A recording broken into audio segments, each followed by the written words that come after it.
Recording in progress.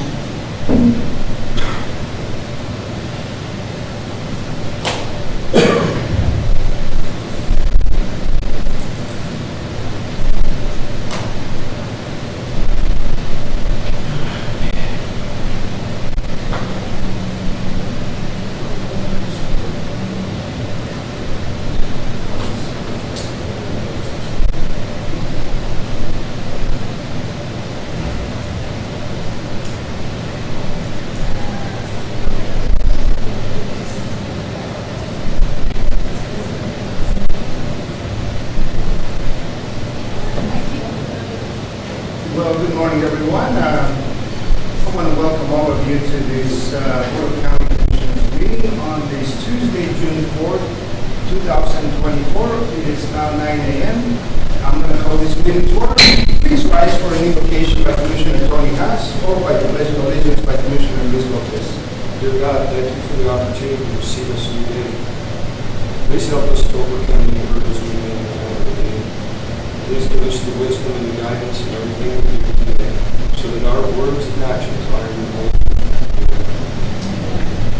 I pledge allegiance to the flag of the United States of America and to the republic for which it stands, one nation, under God, indivisible, with liberty and justice for all. Thank you, Commissioners. Roll call, Mr. Dorncamp. Commissioner Hess.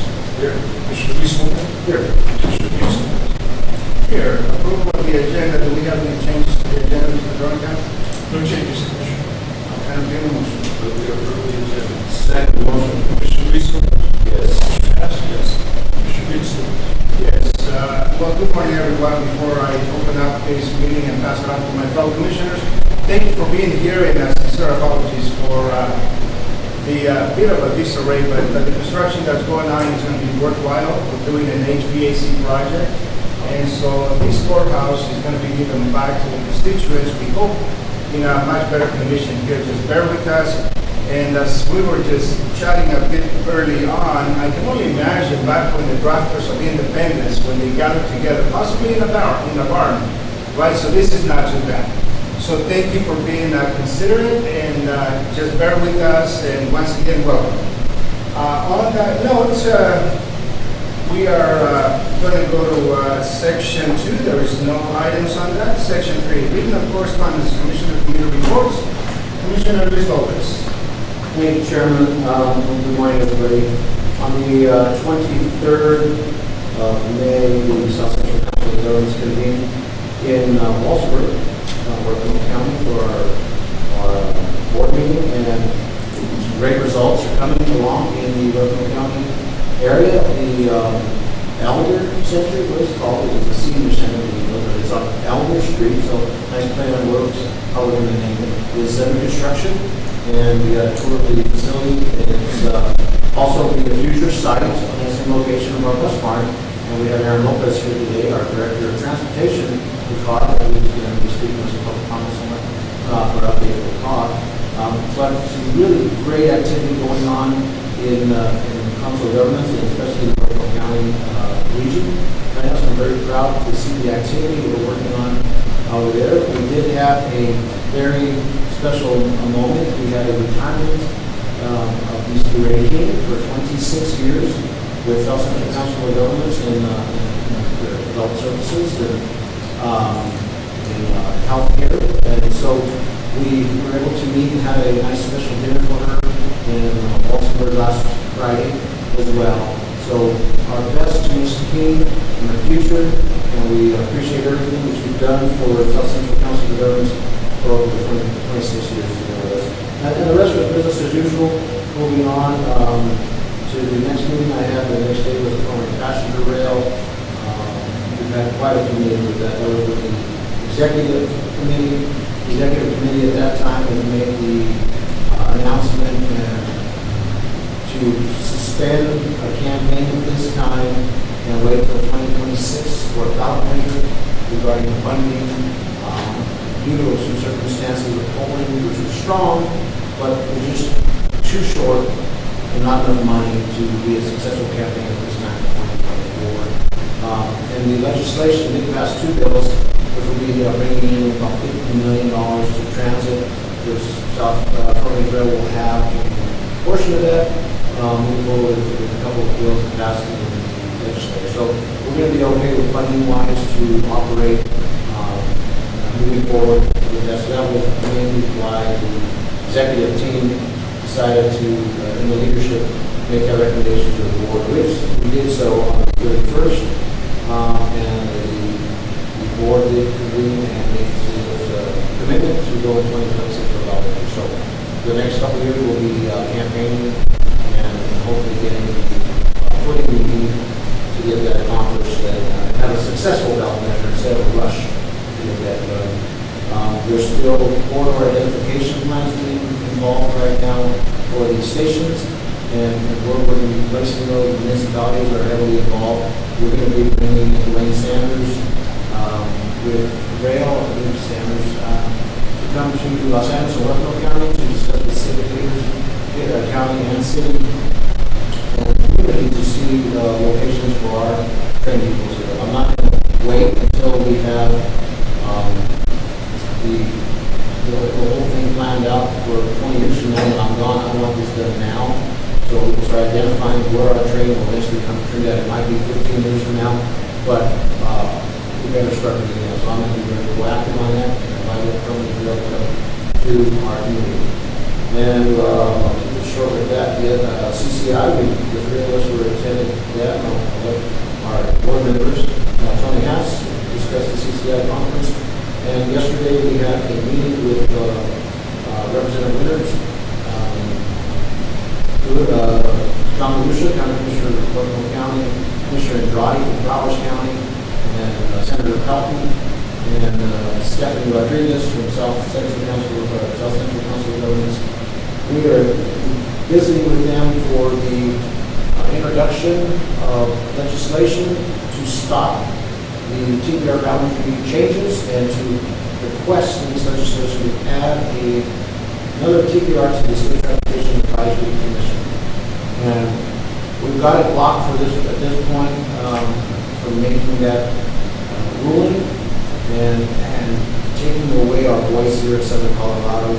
We want to target and adding a voice up north for Southern County. We're making a request instead of merging South Central with Southeastern, which probably relate to, I don't know, $30 to $50 million over the next 10 years of projects that would probably be lost or money to be diverted and would be for our region.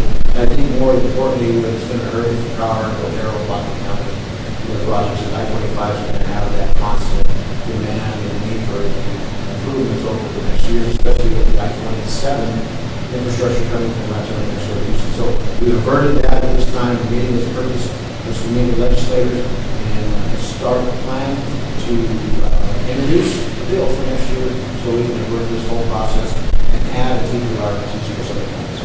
I'm sure that's my report. Thank you, sir. Commissioner Haas. On May 22nd, the Colorado Outdoor Strategy and Agritourism Committee met, and this meeting was to continue making suggestions to the master plan to expand agritourism in Southern Colorado, specifically Southern Colorado.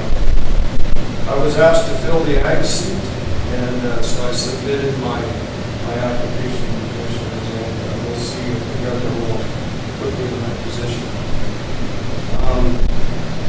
From May 25th to May 27th, all three commissioners attended the CCI's summer conference. CCI staff updated this on 705 bills that were introduced. CCI took a position on 128 of those bills. 12 were CCI priority bills, and the staff was very successful in getting the required results from our membership. Water was a huge topic, as well as housing. Human services, renewable energy, and the future of ag were the other topics that were discussed. Travis is going to talk about the ag committee. Travis Smith, Taylor Zalaji, and Aaron Carney from CCA, CFP, and Colorado Water Congress all participated in that panel. And probably the topic that drew the most attention in that committee was the reintroduction of the wolf and the depredations that have occurred out there in Middle Park, 11 of them now, by 2 wolves.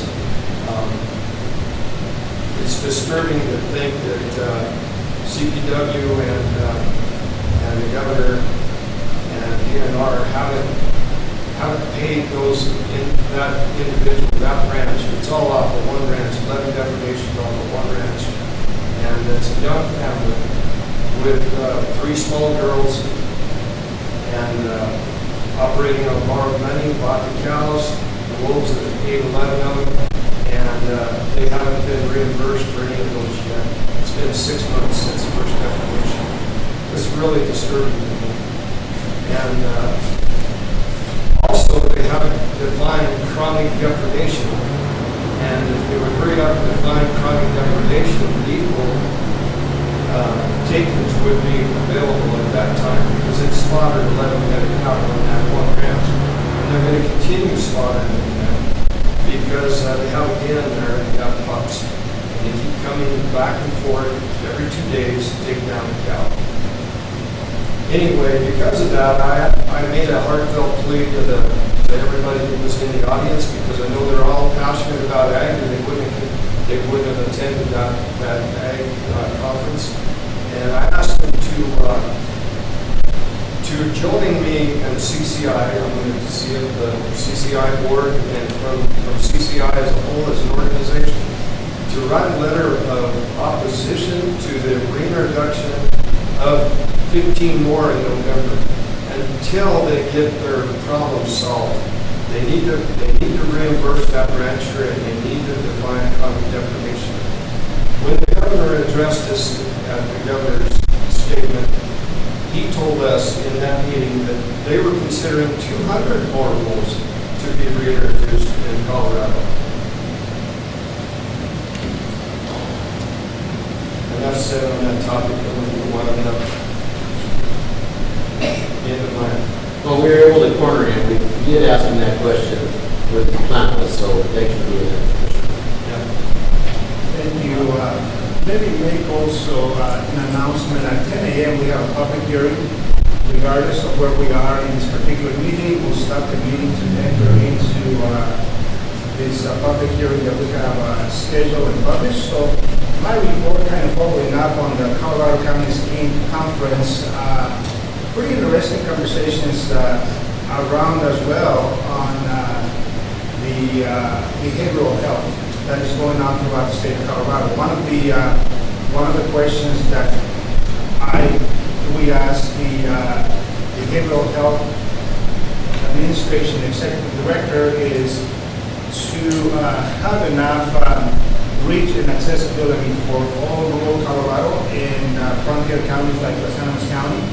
And recently also we met with the Colorado Department of Ag Executive Director Kate Greenberg, and one of the comments that I related on a story type question to them was the farming and ranching communities in Colorado are going through so much because of legislation. The water is being attacked, their land use is being attacked, now the wolf. So we have a documentary that was created, in which our fellow Commissioner Tony Haas is part of, providing testimonials of people that are actually in the ag community committing suicide. And this is one of those things that we made that very clear to the executive director. At the very end of the conference, she came and had a conversation with us. Los Animas County, very interested in coming and visiting with the farming and ranching community. But of the many issues that we had, that is one that is being forgotten. Behavioral health is basically Denver, all the Metroplex big cities. So we invited her to come down, visit, and see what's happening in rural Colorado. One of the things that is also impacting our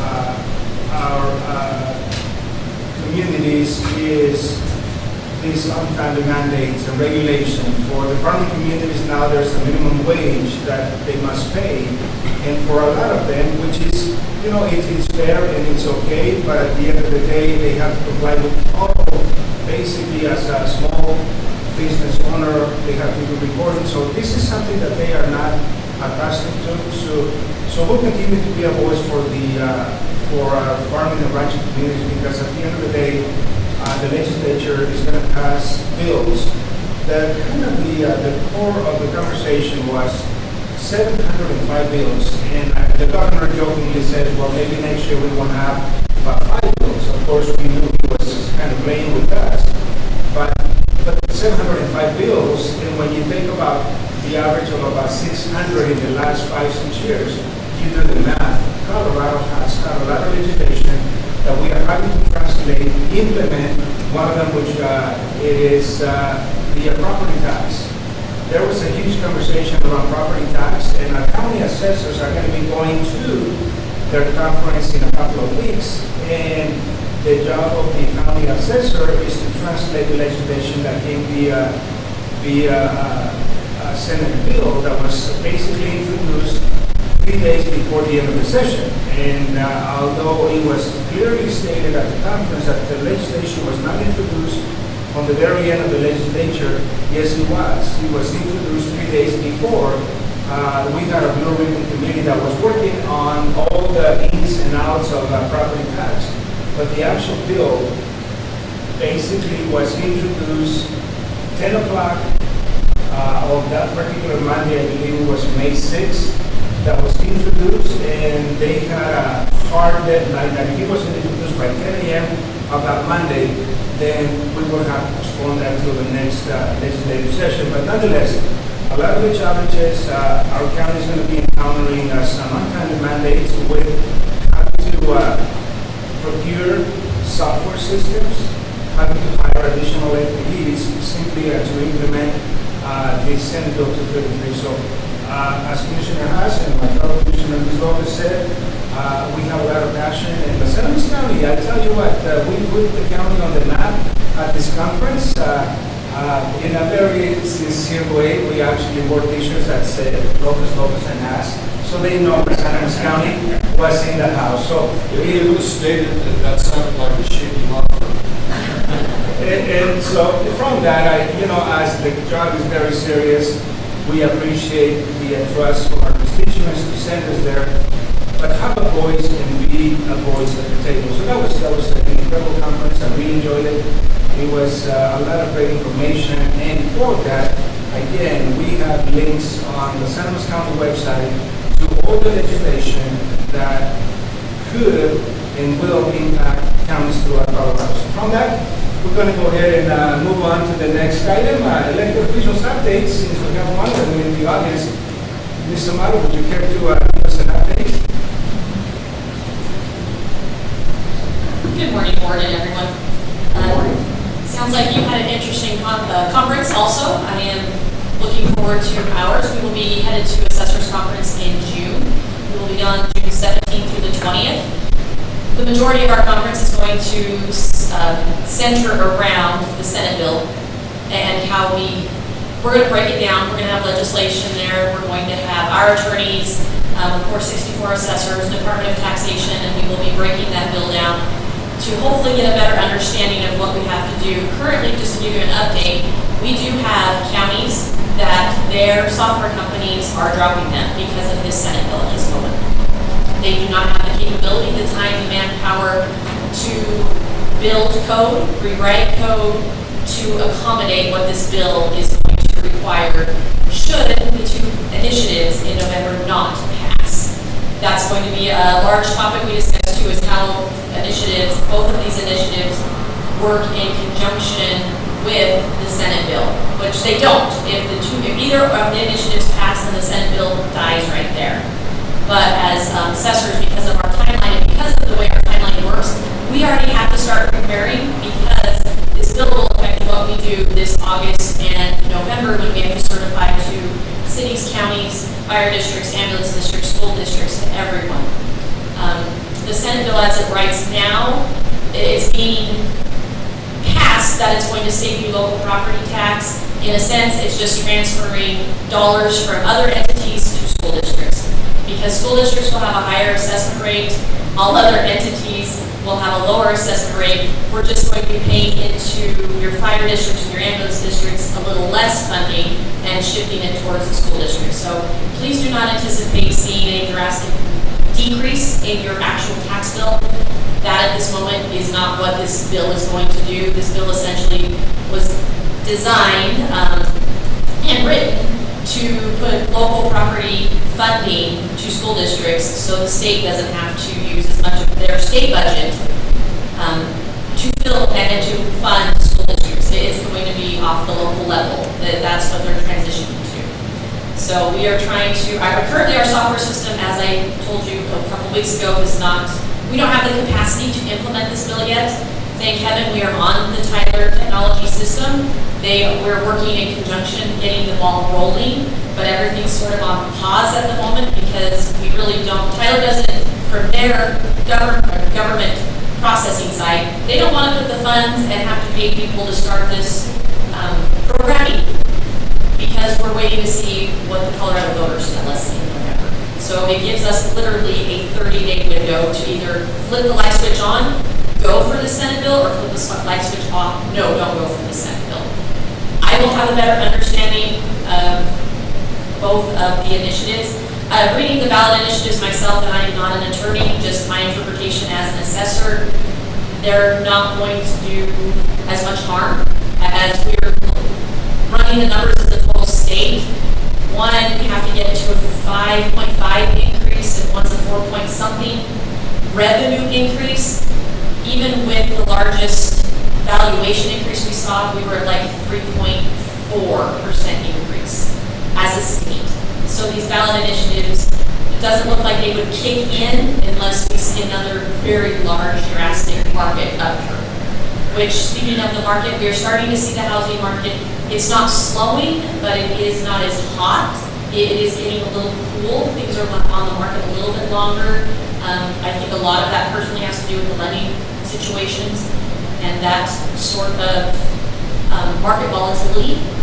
We will see. I did watch a news article or watch the news last night. They said a lot of people are leaving Denver. Denver's seeing a large exodus. So we'll see how that plays out in the next 2 years and go from there. Hopefully I will have a better answer and can help guide the county as we go forward after my conference. This is, unfortunately, property taxation has been the hot topic and the last minute bill item for the last 4 years.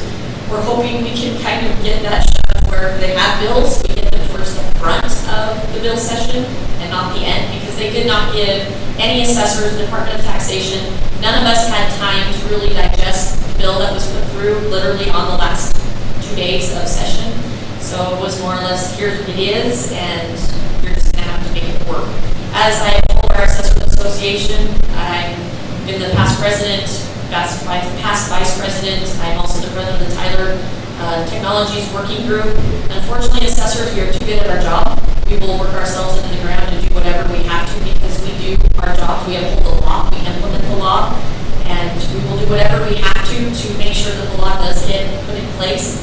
But this one is going to be a challenge because our computer systems at this time are going, this is a lot of work that they don't know if they have the manpower, the funding that will get passed on to counties, unfortunately, to start implementing this. And it's going to affect my office, the treasurer's office, the clerk's office, every county office at this point will be impacted or this bill will touch them in some way.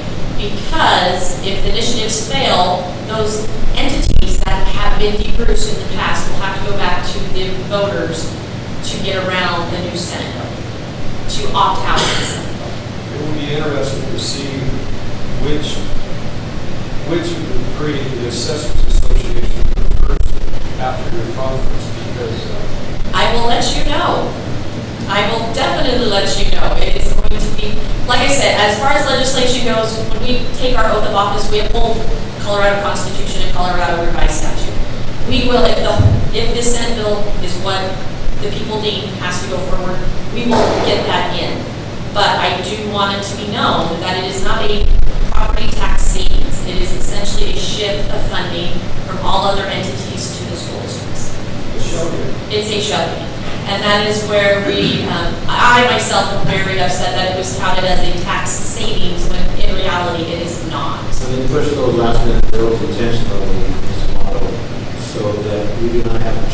property then. That's correct. That's exactly what they did. That was interesting. Yes, and just like commissioners, you all know, you know that everything that was in that bill did not come out of the blue ribbon panel. I had this colleague, Department of Taxation, the head of the Department of Taxation, all sat on that. Everything that was in that bill that they are saying came from the blue ribbon panel is a full-face lie. And we heard that, because we had that little presentation in one of our breakout sessions there. We heard that all of these suggestions came from the ribbon panel. Unfortunately, there was not. Well, thank you. So I will keep you updated. Morning. Thank you so much. Thank you. Thank you. Thank you. Thank you. We have Mr. Berger. Would you like to provide an update? I really have nothing at this point, thank you. Thank you, sir. Let me call on anyone from the clerk and recorder's office. Anyone from the treasurer's office? Got a message from the sheriff's office. I don't have anything to report.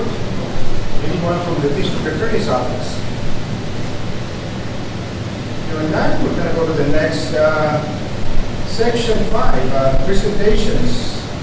Ms. Holman. Well, good morning, daughters of the American Revolution. Please, good morning and welcome. Thank you.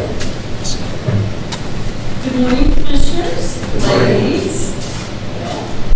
I'm Rose Holman. I'm the Vice Regent of the Santa Fe Trail Chapter, DAR, Daughters of the American Revolution.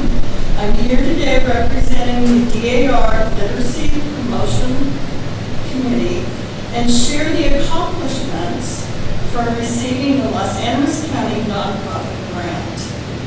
The chapter received its first grant in 2022.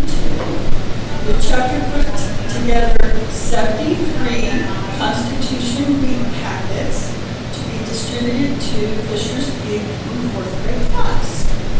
The chapter received its second grant in 2023. The chapter started working with Scholastic's Literacy Partnership. Through the Scholastic's Literacy Partnership, the chapter was able to distribute 261 elementary summer school books to 4 schools in the Los Angeles County. We expanded the distribution of Constitution Week packets to 125. The Constitution book was incorporated into other school studies. Social studies, reading, history, and one school created the civics and government class. The chapter continues distributing summer school books and Constitution Week packets in 2024 school year. We have reached 6 of the Los Animas County elementary schools and distributed 511 summer school books. We will distribute at least 77 Constitution Week packets to 4th grade classes. In the last 3 years, we have had a book purchase increase. For 2024 summer school books, we had spent $1,968.78. For the 2023 Constitution Week packets, it's $1,345.34. At this time, we are unable to reach someone at the Kim and Grace Christian schools. If someone today could introduce me to a contact person for these 2 schools, it would be greatly appreciated. The chapter wants to thank you for giving us the opportunity to improve education to our young citizens, providing them a book to take home, and introduce the Constitution back into 4th grade classes. The Santa Fe Trail Chapter hopes to continue this successful program. At this time, do you have any questions? Not a question, just a comment. Rose, thank you so much for coming today and sharing with our committee and our panel, Christopher Lee and Paula and Jody Models and stuff. And the other folks that are on the committee who do the allocations on that on an annual basis. This is such a wonderful time for us as commissioners to see what this funding does. And to influence our youth and our communities and our schools is even just icing on the cake. It's just one more thing that makes my heart feel good every time I hear stories like this of what the Los Angeles County taxpayer dollars is going back into the community. And that's exactly what that program is intended to do. And thank you so much for your efforts. This is wonderful. Thank you for the important work that civics needs to be taught in our schools, and to get that out there. Kudos to you guys. Thank you coming back. Okay. As long as the taxpayers continue to approve that, and certainly that is going to be one of the appropriations that we'll continue to work with. And the community, once again, is to provide and make an impact at the community level. So thank you so much. And I think as far as Grace Christian School, I know someone. Okay. So This is a model that was just in here.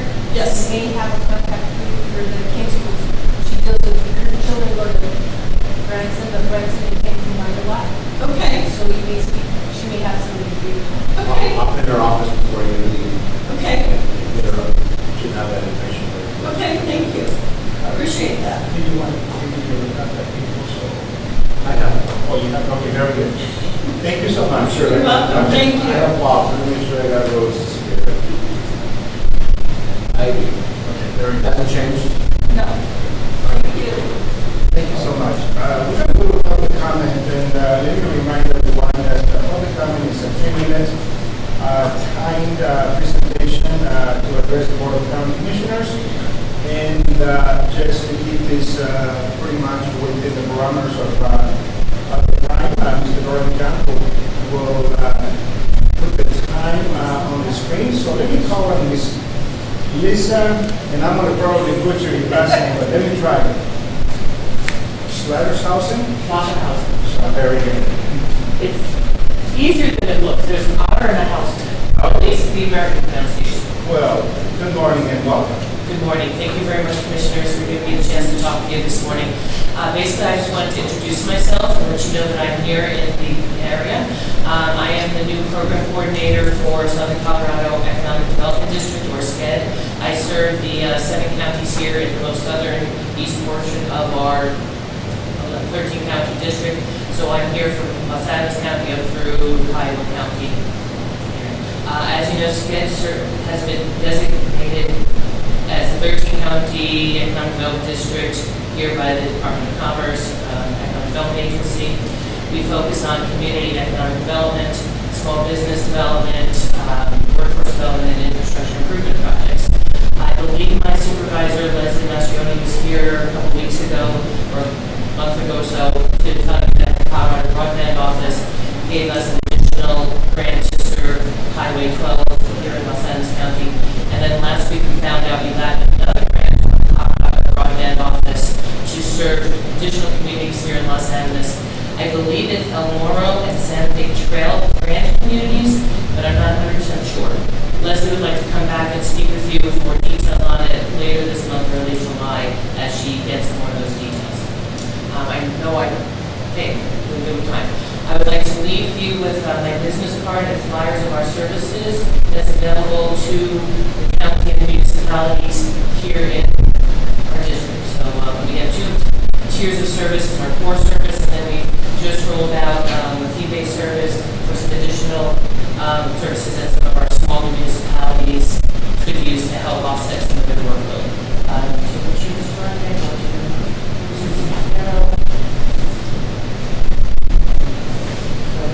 Thank you for your time. If you have any questions, please reach out to me. I am here. I travel throughout the counties all the time. Well, if we can engage during public comment, we need my card. And after the meeting or tomorrow, reach out to me so we can have a session. I'm your home with work, but we're not working on it. Yeah, and I'm here today, so. Thank you so much. The next person that we have on public comment is Mr. Aaron Lopez. Good morning, sir. Welcome. I invited Mr. Lopez to come and give us a brief update on costs. Good morning, Commissioner. Aaron Lopez. I'm the Transportation Director at South Central Council of Governments. And I just wanted to come here today to remind and let people know about our transportation service. But it's a demand response service for the general public. And we operate in Los Animas and Berkeley counties. But it's a service that we provide transportation for people's day-to-day needs. We take them to medical appointments, we take them to work, we take them to the grocery store, to do errands, whatever they need, and we'll pick them up at point A and take them to point B. But for the third summer in a row, we are rowing fare free on most of our regular routes. We've done it, third summer in a row, and the previous 2 summers, it's allowed us to reach more people and help more people. So that's, and I know sometimes the cost of the service can be a barrier to people using it, free fares for summer through August. So that's really all I have to say today. And, thank you, everyone. Thank you. Hopefully the media will pick this up and get it advertised. Thank you, Mr. Lopez. We're going to go from this portion of the meeting, we're going to go all the way to section 8, unfinished business. We have none. So we're going to jump to section 9, new business. 9A, consideration of IFP. My sincere apologies. Do we have anyone online that this time would like to use this opportunity to address the board under public comment? Thank you, Commissioner Lopez.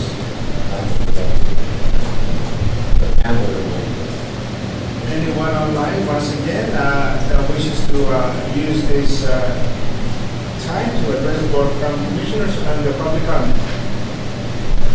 Here and none. Now we're going to go to section 9. 9A, consideration of IFP 24-C 002 sliding glass doors for courthouse and Garcia Justice Center. Mr. Dornica. Commissioners, before you for your consideration, I have been with Caesar as well to the sliding glass door, courthouse and Garcia Justice Center. First comment I'll make is we solicited to bid for this project, and on the page 222 the page subsequent to the yellow sheet, I did not realize that after I sent out the packet that me and Adobe are still having issues. So I believe there may be a bunch of X's across the alternate pricing. Exactly, I'm not sure what what do you have as an alternate?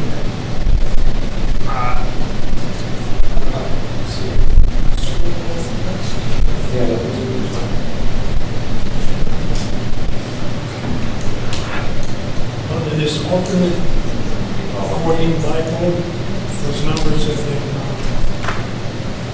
updated. Yeah, those numbers are wrong that you have there because they've got X's or blanks. What those numbers, I need the chance to grab your pencil and pen.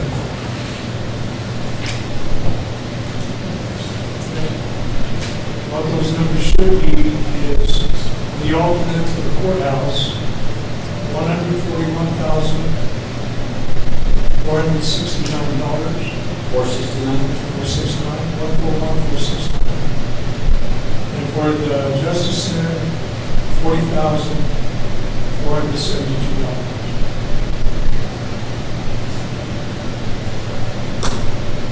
On that same sheet, the first set of numbers are for actual sliding glass doors. And there will be probably about 1 foot each with 3 of them across 6.5 foot openings. And the sliding glass doors then will fold on top of each other and will stack on top of each other. The alternate is a bifold door that will actually fold like this, and I put information in to kind of demonstrate what those doors would look like. And we originally solicited sliding glass doors with multi-navigation glass. Bifold would work better for us, so we did an addendum sealed bid, and sent that out to everyone, including our digital online solicitation companies that distribute these bids for us with that information. So those are the numbers in front of you. Mr. Gordon? The apparent bidder is in the audience, so if there's questions. I have a question. So these bifold doors, are there pinch points there for little kids to get their fingers in? Or? It appears to be yes.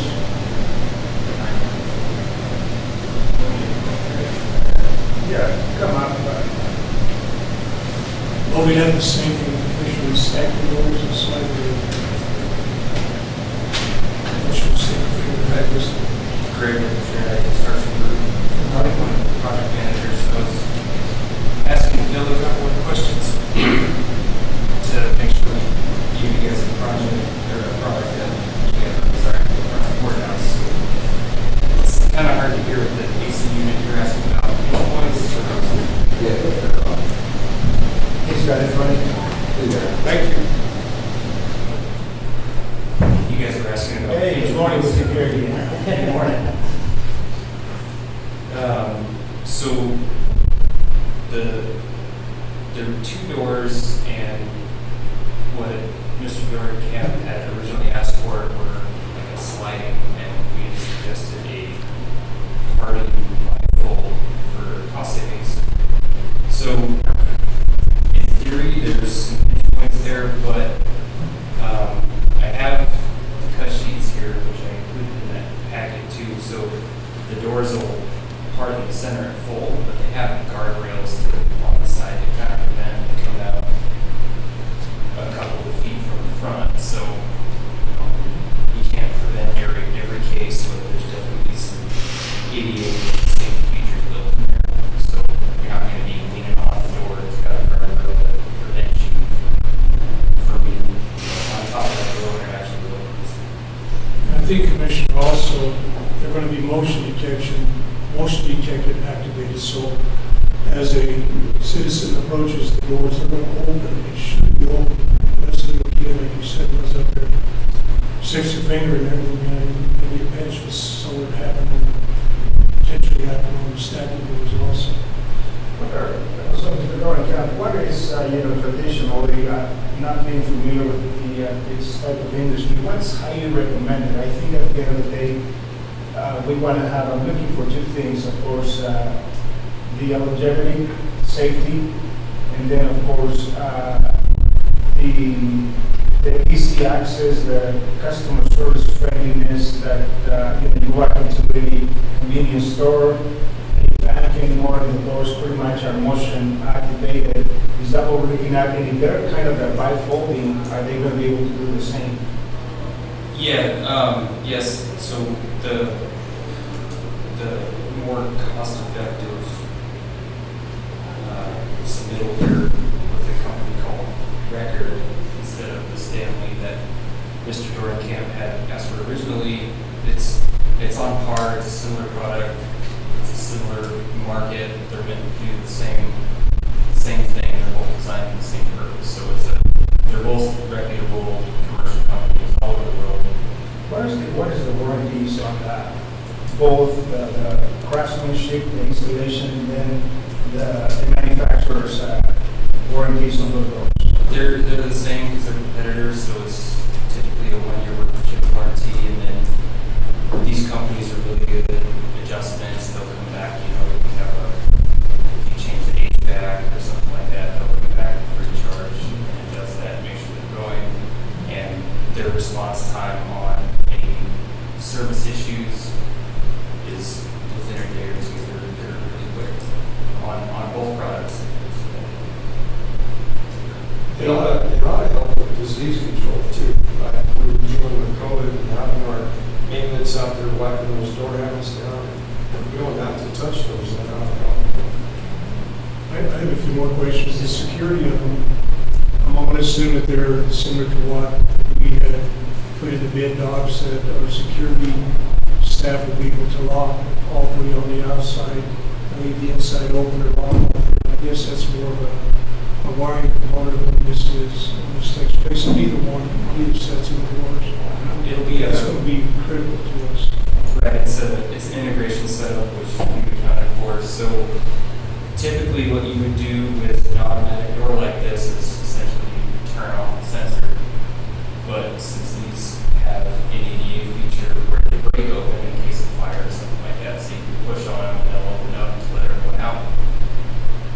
There's going to be a mechanical override. So at security or wherever else you guys decide to put it, there will be a key lock, or we can switch it to whatever you want. Usually the key is the easiest, but basically For each individual door? Or it'll all three?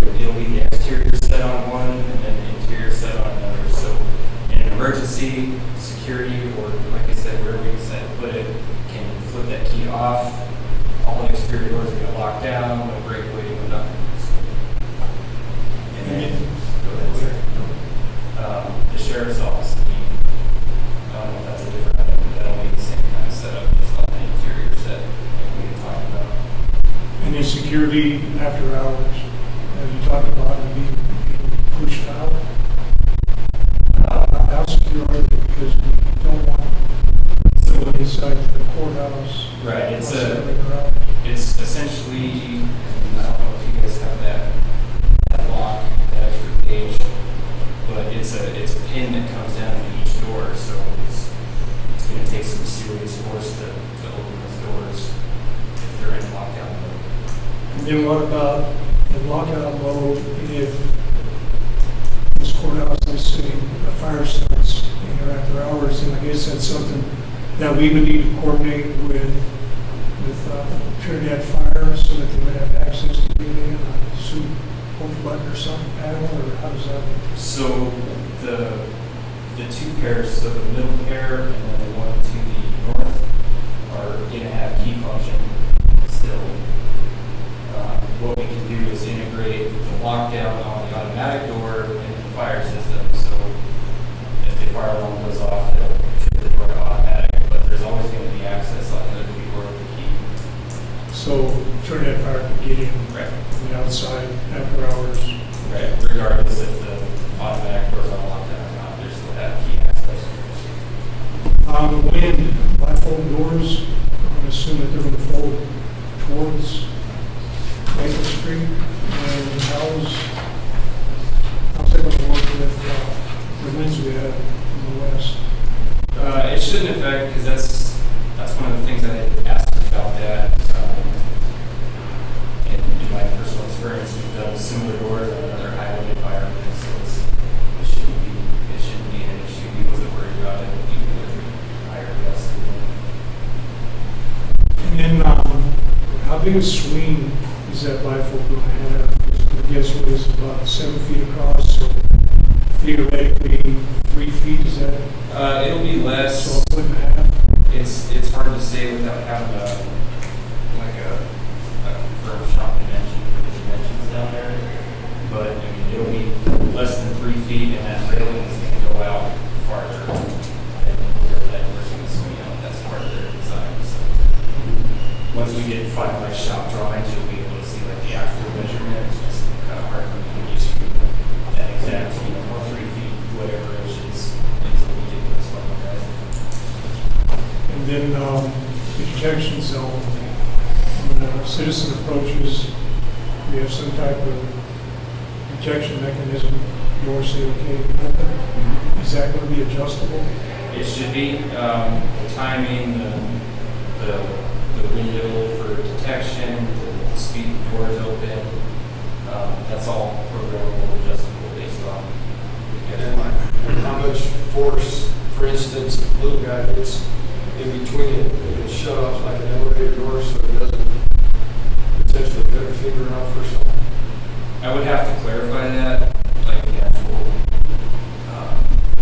force rating, but almost every auto door now has that feature, so it's probably going to pinch, but they'll still be stopped and come back up. Like the elevator door. Yeah, or the grocery stores. Same thing. So will the handicap door have the motion sensor as well, or just the, all three of them are in the motion sections. How we've got target, and all three open at the same time, and we have people approach. Is there a way to adjust that? So the auto doors are just the south set. So there's Just one. right. So there's one on the exterior, and then just inside would be the second set. So So it's not all three open in the front, no, exterior, commercial? no. That's just And- the interior. Right, and to unlock the exterior, not overload that heat or unlock the doors themselves. The interior sets the north pair is exit only, can't get in there. The middle pair unlocks into security, and then the AD doors, automatic doors on the south side will grab into security. So There will be motion detection. the accessibility from the river remain the same as the other one? No, there will be motion detection. Those as well. Yes, that's approach. So all six sets of doors will be replaced. All six are being replaced, but the automatic doors are only on the south sets. Motion detection. Yes, And how are these others? they're manual open and unlocked. I don't know that that's the way the bid docs would work. We can go through that. Yeah, I think we can adjust it to based on that. That's how I read it. So it was automatic, doors are staying automatic, and then everything else we're getting upgraded hardware and that kind of thing, so we'll lock down. How would we open blindfold doors manually? They're not liable repairs. For the middle So set, now automatic doors, Middle pair doors they're not, are not blindfold. no, it's just the standard pair of doors, like the government said. So, excuse me. So, bid is 141,000 to change out two doors. All six pairs, all six doors. So 3 on the exterior, 3 on the interior. The middle pair and the north pair on the interior and the exterior, so it's 4, are pairs of doors, manual open doors with the lockdown features. The south sets, interior and exterior, are only automatic or exterior. And then the same goes for whether they're stackable sliding or blindfolds or the swings. Yes, whatever options decided for automatic doors only, so it'll be the sliding or the stackable based on what you guys decide. You talked about cost saving too on the fold up and the sliding. I think you mentioned that. Yes. So what is the difference between the sliding door and the folding door? Apart from operation, different manufacturer, but they're both reputable, used all over the country, all over the world. So, What the dollar amount, the savings?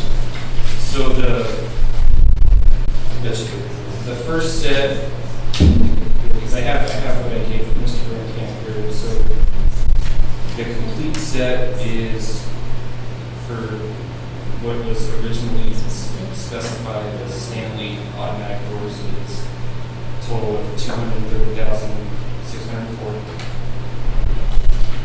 The change to the record automatic doors brings the entire total down to $181,940. So the pairs of doors, the 4 pairs of doors are not changing. They're going to be the same regardless, but the savings is based on the automatic doors that is the manufacturer.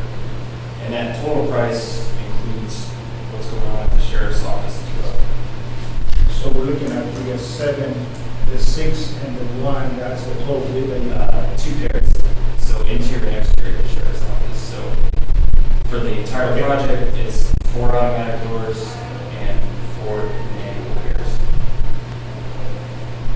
is done when you, Commissioners, I'd ask the board to reject all bids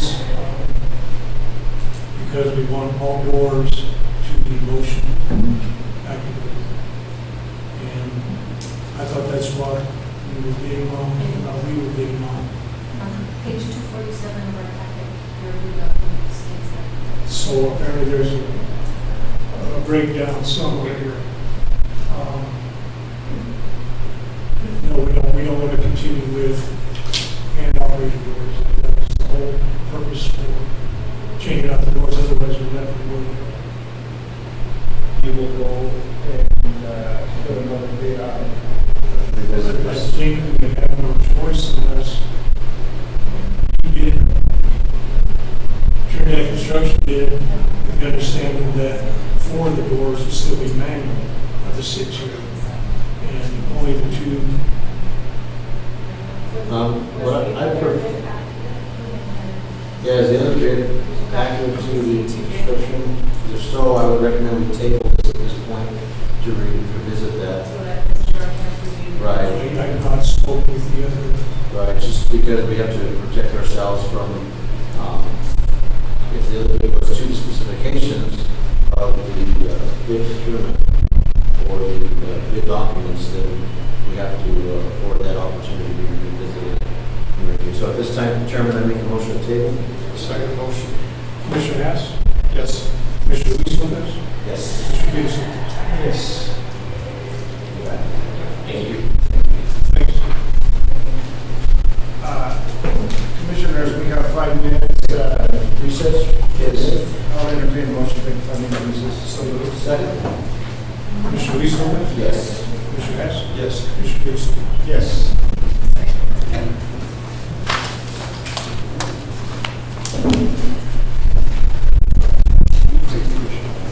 Just hold on until we get the hearing started, because there's a few. Just hold on and then wait a few minutes.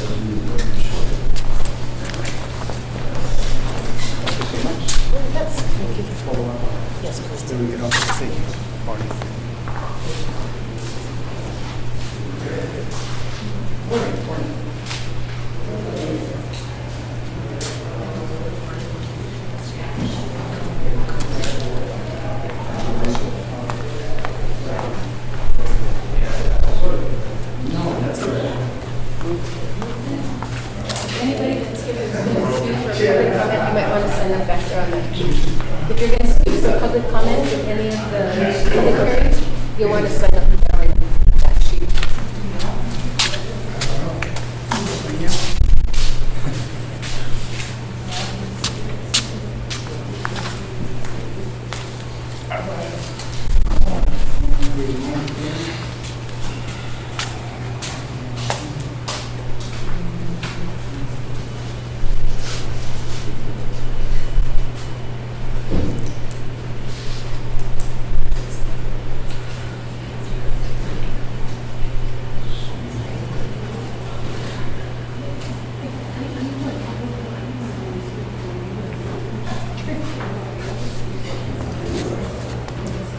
Recording in progress.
it's so sketchy. So we need to work on that, and I think you'll have more participation with you along yourself.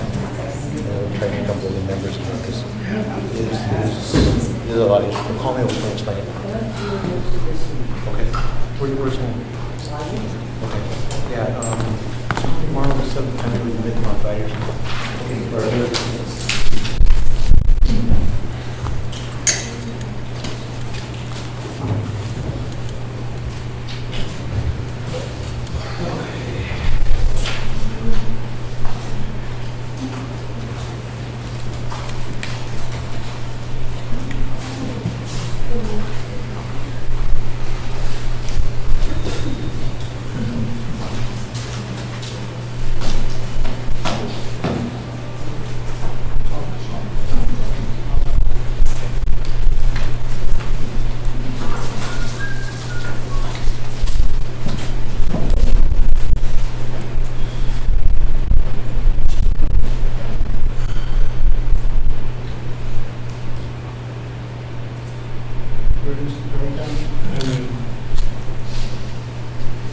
Good morning once again. Today is Tuesday, June 4, 2024. It is now 10 a.m. We're going to be entering into Section 7 public hearing. Let me remind all of you that are going to be testifying either for or against a proposal. I'm going to ask that all of you remain civil, that you keep your comments respectfully. At any point in time, if the language deviates from the actual application, I know as a chairman of the board will have to ask you to refrain and stop your comments. Part of the process that we have here is to hear both sides of each one of these projects, and the board will make a decision thereafter. So, having said that, let me now enter into 7A. We're going to be new concurrent car liquor license application by Legends Petroleum Limited Liability Corporation. And council is A and B, basically. Okay, very good. So at this time, commissioners, we have had an opportunity to review this information in these documents. And do we have anyone from Legends Petroleum LLC? Yes, yeah, Dr. Brown, Shagan, and our attorneys on here as well, Gary Pratt. Okay, let me go ahead and in the event that we have any questions for you, let me have individually each one of you sworn in for the purpose of testimony. So, Mr. Narval, let's begin with you. Solemnly affirm under penalty of perjury the testimony you're about to give will be the truth, the whole truth, and nothing but the truth. Yes. And may we swear, we're going to swear in your attorney as well. Solemnly affirm under penalty of perjury the testimony you're about to give will be the truth, the whole truth, and nothing but the truth. I do. And please state your name. I apologize. Can you repeat that? I did not hear that. If you could state your name, please. Oh, yes. Gary Brown, Raptor, LLP, registration number 475. Thank you. Thank you, gentlemen. We have your application in front of us. Commissioner Luis Lopez, I know that you have a couple of questions. Thank you, Chairman, and good morning to the applicants. My name is Mr. McGraw. Thank you for being here with us today. I believe this license is the retail package liquor transfer that was formerly held by the family. Is that correct? Can you hear me, Brett? I'm sorry. I did not want to hear that. So, the license that this is being discussed for this application is the Legends Petroleum license, that was formerly the Moulter liquor license. Is that the liquor store side of the establishment? Is that correct? Mr. Commissioner, I believe that that's actually the next hearing for Legends Liquors. This is a new retail license application for a restaurant license. I had it on the wrong packet. I apologize. Apologies. There's only 3 of them today we're looking at, so. Okay, thank you. So the tavern license, or restaurant, hotel restaurant license is what we're talking about here. And this is a new license, and the only 2 applicants on here, I believe, is yourself and Mr. Rhett Shahan. Is this the license we've got the right one, council? Correct, Mr. Commissioner. Okay, thank you. So, moving forward, this was the establishment that was a restaurant that has been recently opened, and is moving forward with just a hotel tavern license. And it looks to me that, Chairman, everything is in order. I have no other concerns. Legal counsel reviewed this, and I don't see any other issues that I have. Thank you. Thank you, Commissioner Lopez. Commissioner Hess? Council, you have had an opportunity to review this packet. Do you anything that might be questionable? I reviewed the packet, the application is complete. Thank you. And I know from if it would be complete also from our clerk's office, there would be a comment seeing commissioners, if we don't have any additional discussion questions for this particular item, the new current Colorado liquor license, retail license applications by Legends Petroleum LLC, I will then entertain a motion. Oh, yes, for today, do we have anyone? It's the construction, Chairman. It is. It's got its own off in here. It is. Do we have anybody either in the audience and or online that would like to provide testimony in opposition of this particular application?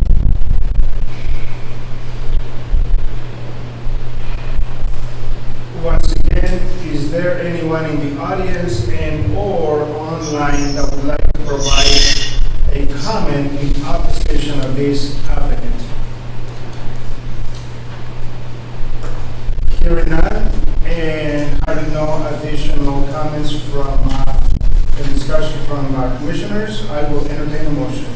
Chairman is saying that the applicant has completed the licensing requirements by state statute, by clerk and recorder's office.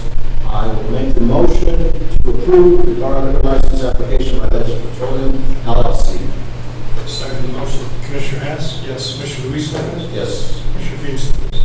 Yes. The 7B transfer.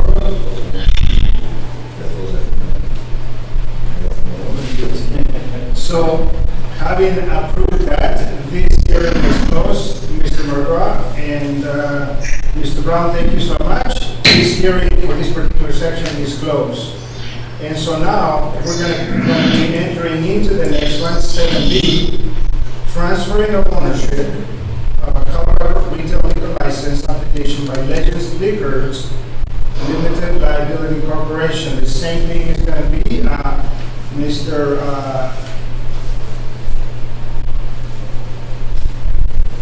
McGraw. I believe that we are going to go through the swearing again.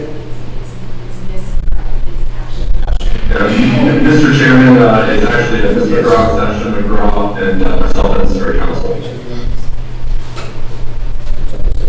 Okay. Yes, thank you. So, Ms. McGraw, would you please raise your right hand to be sworn in? Solemnly affirm under penalty of perjury, the testimony you're about to give will be the truth, the whole truth, and nothing but the truth. And please state your name. And then, sir, do you solemnly affirm that under penalty of perjury that the testimony you're about to give will be the truth, the whole truth, and nothing but the truth? Yes, my name is Jared Kraft, Wolf Matter LLP, attorney registration number 47539. Thank you.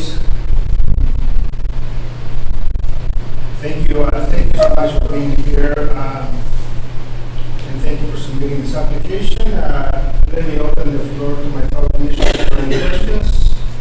Thank you, Chairman. Ms. McGraw, please slow this here. Thank you for being with us. I will ask the question I asked earlier on the wrong application. This application is for the former liquor store owner licensed by the Moulter family, is that correct?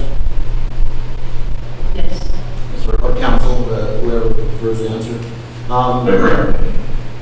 Right. So I see that the applicant is, his application is complete, Chairman. I have no other issues with this. This is for a liquor package license. It follows all state statutes and applicants is in good standing with the Secretary of State. And I have no other questions other than a thank you to supporting and moving forward with this community. For opening businesses, it's a very tough thing to do in a small community, and I think it's a welcome asset to that part of our Los Angeles county. Commissioner Nuts. No comments, it looks like it's being done very thoroughly. Madam Council, I reviewed the application, it is complete. do we have any additional questions for the participants? Let me go ahead and now at this time call on anyone that would like to provide testimony in opposition of this particular applicant. Once again, anyone either present or online that would like to provide comment in opposition of this particular application. Hearing none, I'll entertain a motion. Move to approve the Colorado Liquor Retail License Application by Levels of Liquor, LLC. Second the motion. Commissioner Luis Lopez? Yes. Commissioner Hess? Yes. Commissioner Peters Lopez? Yes. Thank you. Thank you all. This hearing is closed now. Thank you. Thank you. I'm going to go to 7C. Special use permit 2024-006 by Kylie Amigo, DBA, as the Santa Fe Tavern Bar located at 1920 North Newton Avenue within the Tokyo Edition Block 5 lots 9, 10, 11, and 12. The proposed special use permit will not change the zoning, but if granted, will allow non-conforming use within the zone that is not otherwise allowed without special use permit. Mr. Sir, good morning. How are you, sir? Good morning. Would you please raise your right hand? Solemnly affirm under penalty of perjury, the testimony you're about to give will be the truth, the whole truth, and nothing but the truth. Yes. And please state your name and position. Robert Searle, Planning and Use Director. Today's hearing for the special use permit for Katie Armino at the Santa Fe Tavern and Bar is before you. Just a little bit of history on it. The Santa Fe Trail Tavern has been closed probably for over 20 years. It was established probably in 1960s, I guess. And then since it's been closed, the building has been completely remodeled. Over the years, because I go by there every day, the weeds are always maintained. There are no noxious weeds there, no more than nuisance weeds. They've always kept it cut down. The planning commission reviewed this, and they did make a recommendation for approval on this. Since then, the health department did make a visit to the facility a while back. They didn't do it prior to our planning commission meetings. They were tied up in conferences. They did go through the building. They made a few minor things that they needed to do. They requested that 5 days prior to their opening, that they give out all referral agencies were notified, which was included the Street Fire Department, which would take care of that. We received no comment from any of the fire districts. Thank you, Mr. Lucero. So in the renovations of the tavern from the 60s to today, it moved all compliances with all the ADA and every other aspects of construction. Yes, sir. Proper permitting. And I believe the health department does have somebody on. I don't know if they wish to give testimony today or not. I don't know if it is imperative that is necessary at this point. This is basically for the SAP, not even for the business license. And then the parking issue, is that going to be anything that the commission has discussed with the applicant? No, the only thing reference is a lot of times that bigger trucks from M&M would park on that side of the road. But I think the applicant has talked to the M&M people, and they do have substantial parking off the street there. Thank you.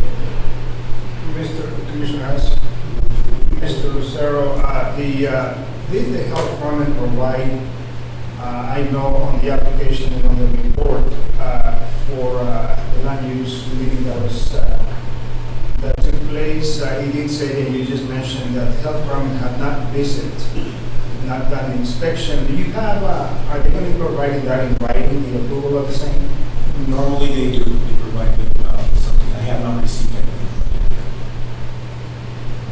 And as we went through all of these documents, the fire districts, of course, that is in the county, and that is that on the Honey or Fisher Street? That one is Fisher Street, but all of them in the referral, all the districts. I want to go back to the parking spaces. I know because that street is public. I don't know that we can, as a county, mandate anyone to vacate any kind of a public roadway, but is there enough parking space according to your inspection to accommodate the traffic that could be attending this particular property? At this point, I think there is, because we have quite a bit of off-street parking over there. If I may, Chairman, Yes. your health department issue, as a board member of the Board of Health, they won't give the license of the health department if they don't meet the credentials. So I don't think it's a moot point for us. I don't think it's in our capacity to evaluate that. I think the health department would have full control on that. And whether it doesn't meet compliance, then that's the health department issue, not for us to do. Sure. Thank you.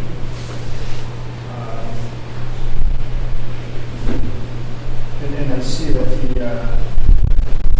the meeting that you had with the land use, there was a motion made, and that implies that all of the renovations to include fire, ADA, parking were all met and recommended to the Board of County Commissioners for approved by the land use. Yes. Mr. Lucero, I don't have any questions. Any other questions at this time? Commissioners? Not Mr. Cho.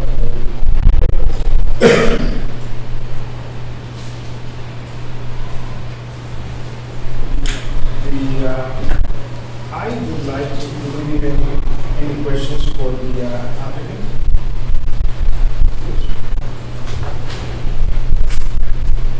Good morning. Please raise your right hand. Solemnly affirm under penalty of perjury the testimony you're about to give will be the truth, the whole truth, and nothing but the truth. Yes. And please state your name. Kaylee Rico. Good morning, Mr. Rijo. Good morning. Thank you for being here. As you heard, some of the questions, and Commissioner Luis Lopez makes it very clear that indeed it's not this board's responsibility to follow up with the health department, but that is going to be their jurisdiction and purview to follow up with any and all. Any indications from the health department to you that the facility is not meeting? No, the health department went in there and we had to do a walkthrough, and she said that our bar was one of the nicest bars that was on the block, and we didn't have to do really anything much for her. She said that we need to get a washing sink, and then we just got that, and that was it. And she went through a walkthrough, and she said that everything worked perfectly good for her, and we just had to go her notice a week before we opened so she could do the inspection and us.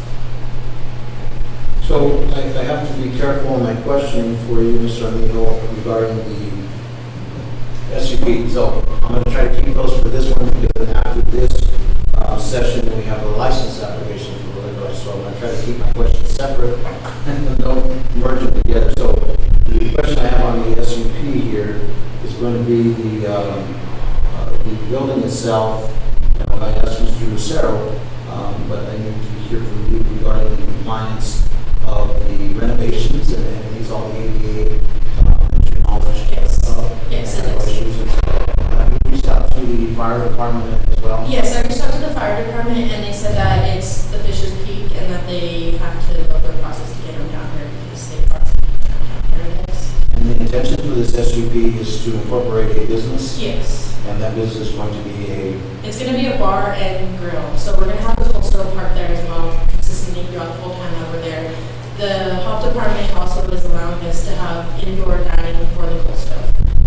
So it's going to be a Bar and a restaurant, but the restaurant facilities will be in the portable. Yes. The cooking and everything will go on in the full stove food truck trailer. Which is currently licensed by the health department. Yes. Yes. And what will the capacity of the operation be? The capacity, like the amount of people inside, Correct. it'll be about 30 people. I don't have any other questions. I have no questions, Chairman. Thank you. Thanks, Chairman. Thank you. I would like to, at this time, is there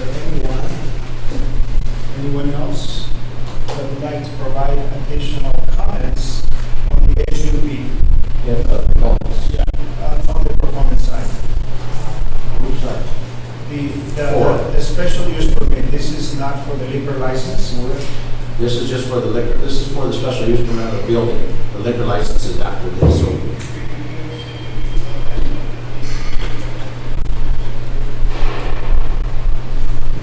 Based on the recommendation that we have given by the land use. Yeah, based on the recommendation that has been given to us, the recommendation is on the table, but let me go ahead and once again, for the special use permit, anyone against opposition for this particular SUP approval?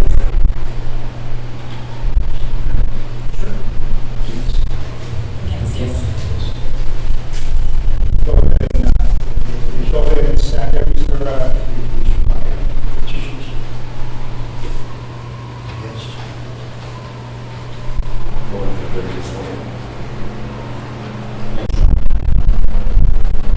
Good morning, sir. Would you please raise your right hand? Solemnly affirm under penalty of perjury the testimony you're about to give will be the truth, the whole truth, and nothing but the truth. And please state your name. Thank you, sir. Good morning, Mr. Hill. So this morning, in front of the Board of County Commissioners, we have the approval of the building. Not necessarily, this particular section of the hearing does not apply to the liquor license, but it is the approval of the land use, the special use permit that they're applying for. And you're in opposition of it, sir, so please go ahead. We are in opposition to the fact we already have 2 bars in the area. This place will be at least 200 feet from the Royal. The Royal is 200 feet from the Crowbar. We have a lot of influx in the area with crime, problems that are happening since the other 2 bars have opened, where when there's problems, they rush to this area, which is east of Linden, from North Avenue to St. Fairgrounds. East, if there's problems there, people run down into our areas, have knocked down people's doors, drunk. The traffic, with just the mobile traffic, is tremendous. Ever since the other 2 bars have just opened, we've had stealings, and so we are concerned with the amount of people that are already coming into the area. People that, if they can't turn around right there where they park and make a U-turn to go back to North Avenue, they come down the streets, which is Camillus and Clark Street and on Madoka. And they don't drive very slow. We have people that walk at night, maybe that don't have a ride, that have knocked on people's doors. I do have a gentleman here that can speak to that. The problem that he has is this gentleman is 86 years old, and him and his wife live 1 block down from the Royal. And we've had a lot of crime in the area with the influx of people that are in there. So we're concerned with the fact that there's going to be 3 bars on the same, 2 on the same block. The Royal and this will be on the same block, 200 feet away from each other. The Royal is about 200 feet from the Middle Bar. Okay, so we're concerned with the amount of people that this will, that the people will be coming. We don't know who's going to patronize the bar. We don't have a problem with that. Our problem is with the amount of people that it will draw and the concerns of any kind of violence. I'll speak on my daughter's behalf if I could, unless she wants to come up. But Friday night, this past Friday, we had someone run to her house. She came home, and there was a gentleman hiding under her porch with a gun, and he screamed out to her, they're going to kill me. They're going to kill me. They're coming after me to kill me. This happened Friday night. And we don't know, we're not saying that he came from the bars. We're just saying that this is something, we believe it's related to that. And so he asked her to give him a ride on the other side of Big R, somewhere, wherever. And I asked her, why did you give him a ride? She said, well, he had a gun. So then he said he would leave his clip. He was hiding under the porch. He would leave his clip if she would give him a ride. She gave him a ride, we call it police. The sheriff and the police came. Okay? We can't, and I'm not accusing that it came from the bar, okay? I'm saying that we have had an increase in crime in that area.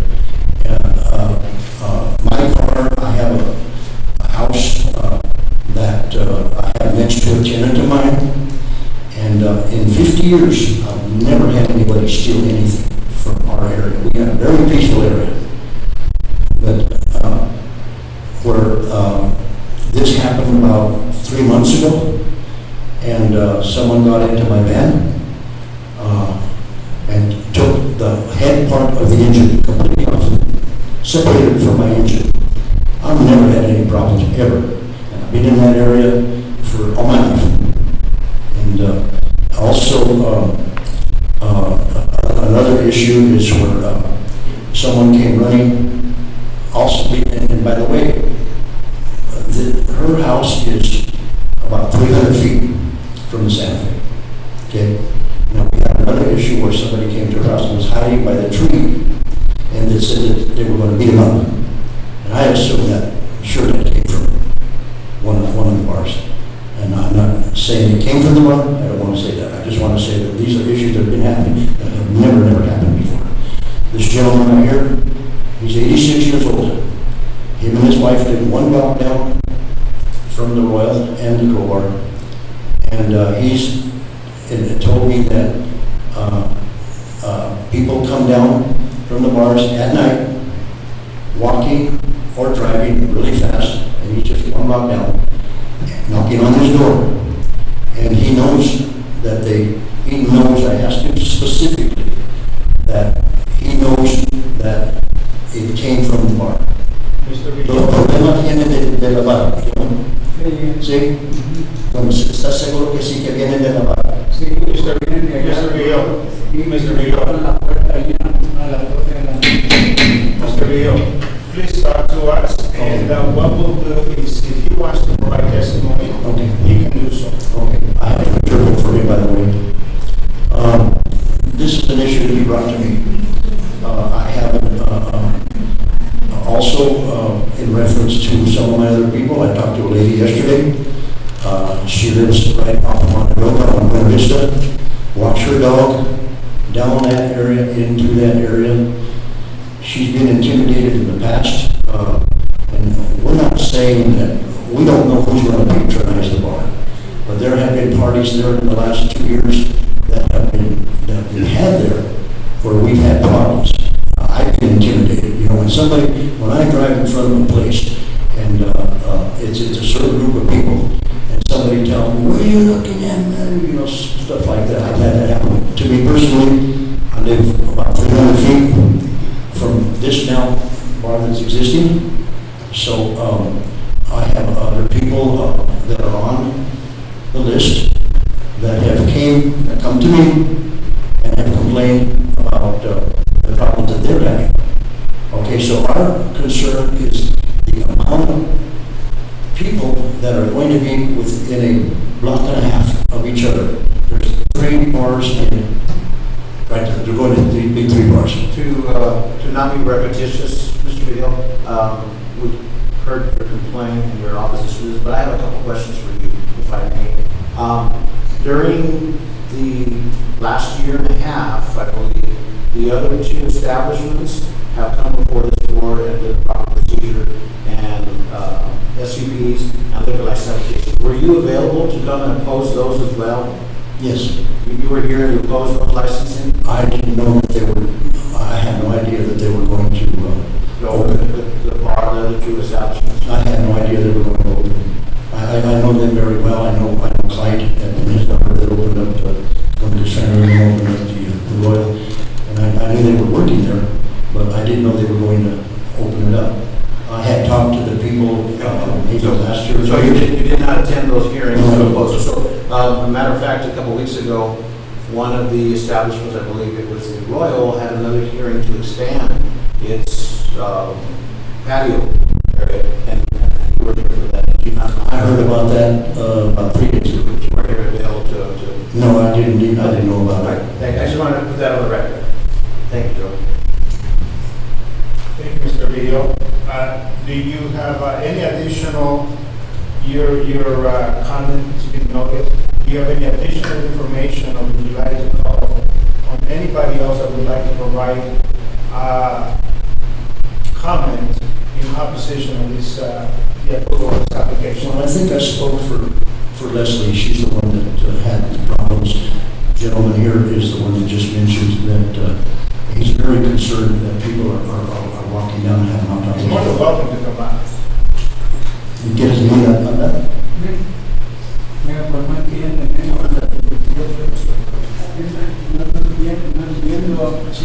Sir, go ahead and raise your right hand. Solemnly affirm under penalty of perjury, testimony you're about to give will be the truth. Sí, yes, State your name, please. Fernando Valle. Señor Valles, por favor, would you translate for us? Yes. So, Por favor, te van a dar una pregunta. por favor, explique su oposición para el apruebo de esta aplicación. So the question is, please state your opposition to the approval of this application. No, ya no, tenemos 2 barras allí ya.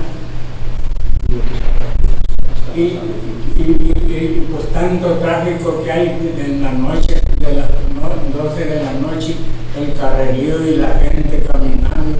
Y hay veces que llegan a tocar en la puerta y mi señora está sola. Y por He said that people come from down from the bar, and that he's concerned with him and his wife, that they have knocked on his door, and coming down from the bar. So he knows that they come from the bar, but he said he asked. You do understand? Yes, sir.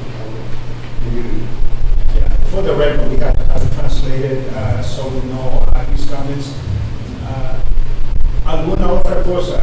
no, ya no más eso de momento. Eso. Pero no, pues toda la vecindad no quiere 3 depósitos de cerveza allí. Ya tenemos todos cerquitas allí. Y pues es un relajo toda la noche, hasta las 12 de la noche, carros para allá y para acá y la gente caminando. Y pues en veces pues ya tenemos miedo que la gente malora, pues nos haga un daño allí en la noche. Yes, he said that, again,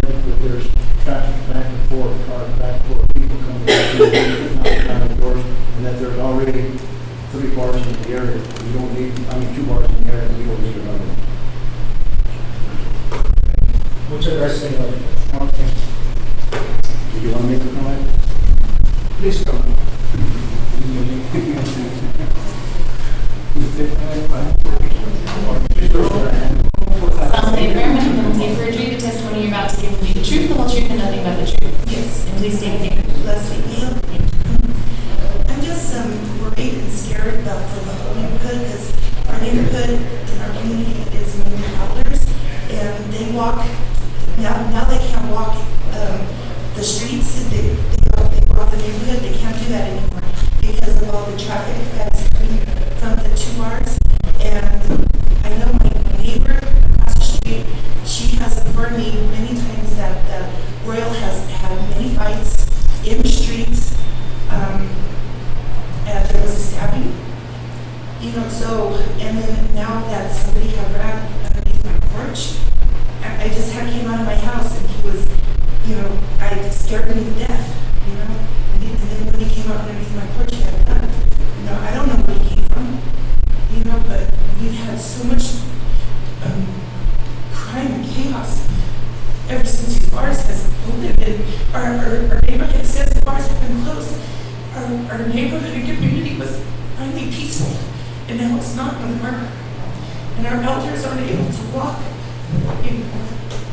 Her daughter used to walk up to my dad's house. He can't do that no more because of what's happening now in our neighborhood. So, it's scary. And now this bar's going to open. It's right behind my house. And Mr. Hill, if I may ask the same question I posed to your father, were you able to come and testify opposition of the other applicants? I didn't. I don't pay attention to any of that. I didn't know. I did.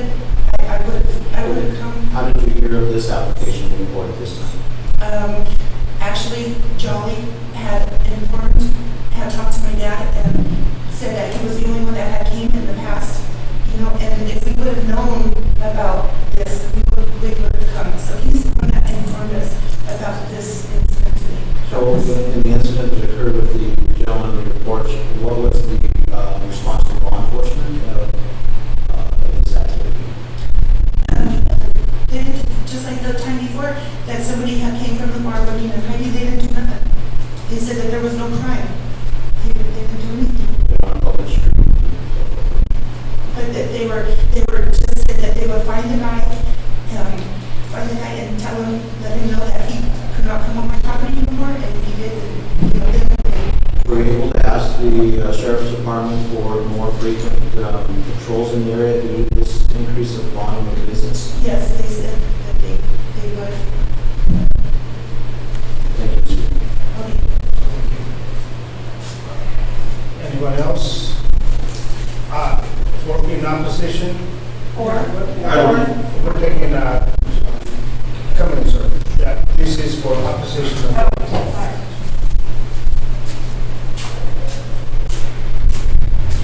Solemnly affirm under penalty of perjury the testimony you're about to give will be the truth, the whole truth, and nothing but the truth. And please state your name. Martinez. First of all, I live on North Linden Avenue. Since the 2 bars have been open, I have seen drag races. I have seen an increase of cops pulling people over. I have seen the fights. I have seen people arguing outside of both bars. I'm not a bar person, but I know when people get drunk and get stupid, they're fighting with each other. There's more drug activity going on, and I think with the 3rd bar, it's just going to get worse. I mean, people drag racing at 3 o'clock in the morning. I've seen people getting pulled over for DUIs. I'm sure they're DUIs. And the parking spaces are just ridiculous because they hog up everything. And then with another bar coming right there, they're going to be taking over both areas. Their parking spots, they have a nice little parking area, but it's not big enough. I've seen parties there for bikers that, they hog up everything. And I live there, I'm not opposed to people trying to open up a business or anything, but I just see so many things happening now since both those bars have been open. And they're fighting with each other, the owners are fighting with each other over customers with the third bar. It's going to be worse. And there's probably not much I can do except voice my opinion. And, you know, I'm not against somebody trying to open up a place. I'm for it. However, I live in a neighborhood which is constantly filled with homeless people.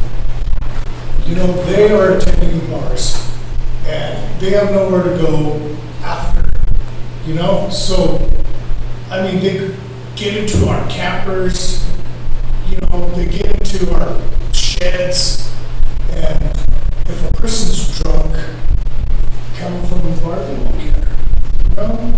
So, I just wanted to voice my opinion why I'm against it. That's all. Thank you, sir.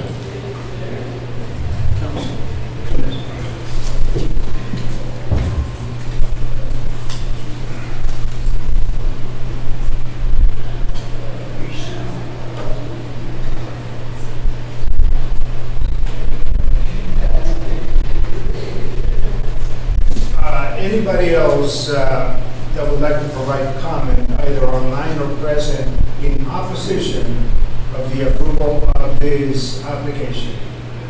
I would like to. Okay, sir, go ahead and please raise your right hand. Solemnly affirm under penalty of perjury the testimony you're about to give will be the truth, the whole truth, and nothing but the truth. Yes. And please state your name. Jesse Rivera. Thank you. Good morning, Mr. Rivera. Good morning, sir. How are you? Good, well, thank you. Please proceed with your testimony in opposition of this special use permit application. Oh, so is this for that or the liquor license? This is for the approval of the special use permit. That's basically the building. Okay. Oh no, I think I'm in the wrong thing. I need to do it for the liquor license. Okay, thank you. Yes, sir. Anyone else, either present and or online, that wishes to provide testimony in opposition of a special use permit?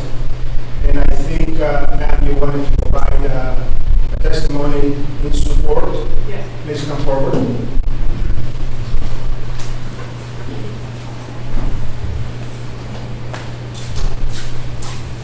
Please raise your right hand. Solemnly affirm under penalty of perjury the testimony you're about to give will be the truth, the whole truth, and nothing but the truth. Yes. And please state your name. Desiree Davis. Thank you. I live at 1808 North Linden, and I live between Romero's Liquor and the Crowbar. And I understand what they are saying, but it has been like that since the last 16 years that I have lived there. I've had issues with customers from Romero's and in current, you know, but with the Santa Fe opening with a restaurant license and a liquor license, I think it'll be better for families. It's a smaller area that are able to go sit down and eat, which we don't have right now because the Hollywood is 21 and up. So my little family that lives right here between two bars, yes, there's going to be issues, but having somewhere to take my kids, you know, just down the street, just walk, because we like to walk all the time. I think it would be great. So I am for that. One question for you, since you reside in the state of Sin, we've heard testimony of a large increase of police presence. Have you witnessed that yourself with the opening of the two establishments? Have you seen an increase? There's always been police because they go back and forth for gas. So yes, there has been more during the night hours when bar business is open, but I think it's always kind of been there. With the homelessness issue addressed, have you seen any increase in homelessness or about the same as been prior to? It's been the same for me because the bar next to me has been closed and I used to have to make sure that the homeless was out of it. Now that it's people are staying in it, the homeless isn't there anymore. So. Thank you.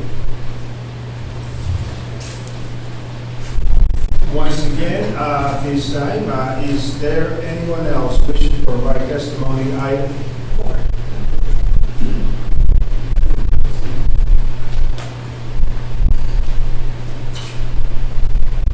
Please raise your right hand. Honor, under penalty of perjury, that the testimony you're about to provide will be the truth, the whole truth, and nothing but the truth. Yes. And please state your name. Melissa Clark. Thank you. I would like to speak for most of the bars there. I know there's no bar sorry. Anyway, I work at the Royal.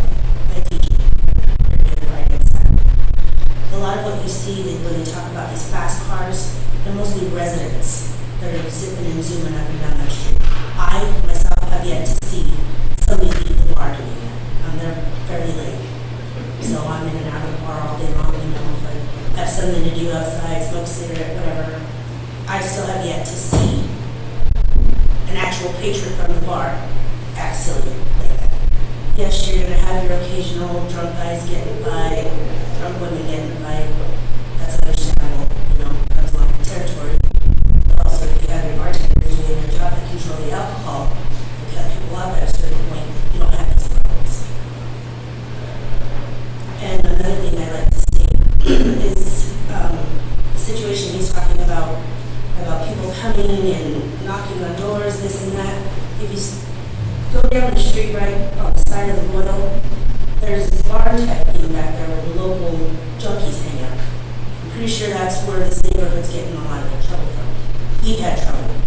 You know, the Santa Fe bar, they're out of town, they're watching on their cameras, somebody knocking on their door, trying to get in the door, and also peeing on their property. So that's not coming from the bars itself. It's coming from the local junkies that are hanging out in the back parts that are back there that nobody patrols back there. Nobody takes care of it.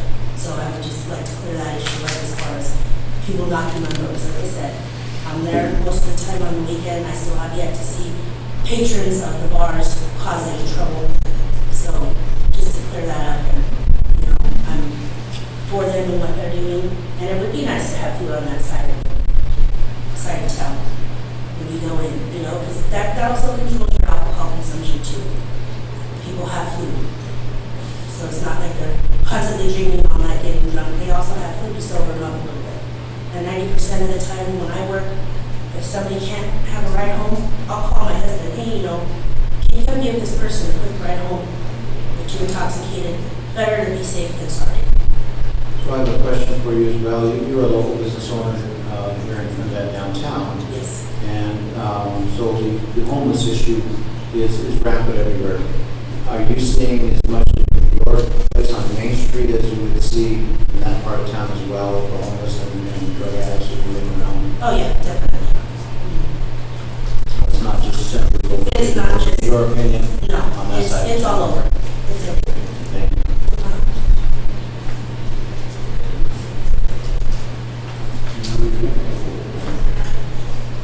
Any additional comments? Either, please come back up. Let me remind you that both of you are still on the road. I'd like to comment in reference to, she mentioned that there's drug dealers going on down the block. We know that, we understand it. We've been involved with the sheriff department in reference to that. This gentleman here came to me and has told me, I asked him, are you having any problems with the people that we know have a drug operation across the street from his house? And I asked him, do you think those people are the ones that are coming and knocking on your door? He said, no, vienen de la barra. He said, they come from the bar. I said, how do you know they come from the bar? He says, tell me Spanish, porque yo me siento enfrente de la casa y yo cuido que mira y luego dentro de la casa. What I just said, just what he said, they come from the bar. I sit outside, I'm a late sleeper, 11, 12 o'clock at night, I'm sitting at my house, I see them coming from the bar. And I said, no vienen de allá del otro lado. He said, no, they don't come from the other side. So I asked him that specifically. Now he come to me 2 months ago. And so when I drew the petition, I went and talked to him and his wife, and I specifically asked him, do they come from across the street, or are they coming from the bar? He said, no, vienen de la barra. He watches them walk down. And the people walk down, and then they also fly down in their cars. Phew. And I know they do, because both Leslie and I have lived in that house, and we know what in that area. If they can't, like I said before, they can't make a U-turn, they come down the street and run away. And a lot of them come walking. We also don't have anything to do with the bar, but we do see people that come and police over there. And we've all been involved with the sheriff department. And obviously, the most we had is that they basically, they have to prove it. I'm not accusing them, but we know what's going on. There's two places in our area that are infiltrated with what's going on with the drugs. And that's not what we're here for. We are here to the problem, we know the traffic that's going to be in that area within the park. And that's it. But yes, he's specific, and he just mentioned it to you all. Where did he come from?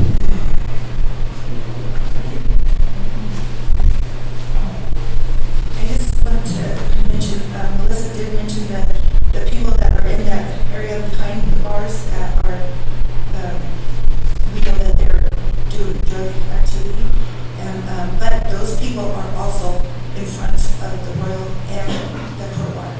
The same people that go to that drug house are a lot of the same people that are in front of the bars. I see them, I pass by them every day, I pass by the other street, a lot of those same people are in both places. I see their cars at that house there, I see their cars there, I see them outside the bar smoking their cigarettes, the same people. Just so they're both going to the same places.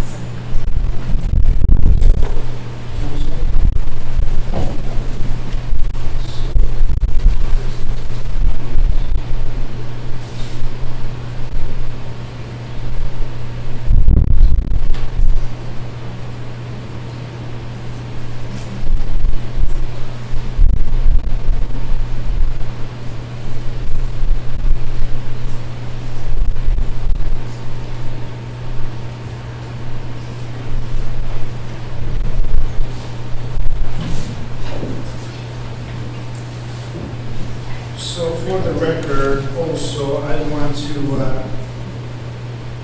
mention that several signatories here that are asking for this petition to not approve this particular SUP. Since they're not present, I cannot enter this into evidence. So, Mr. Vigil,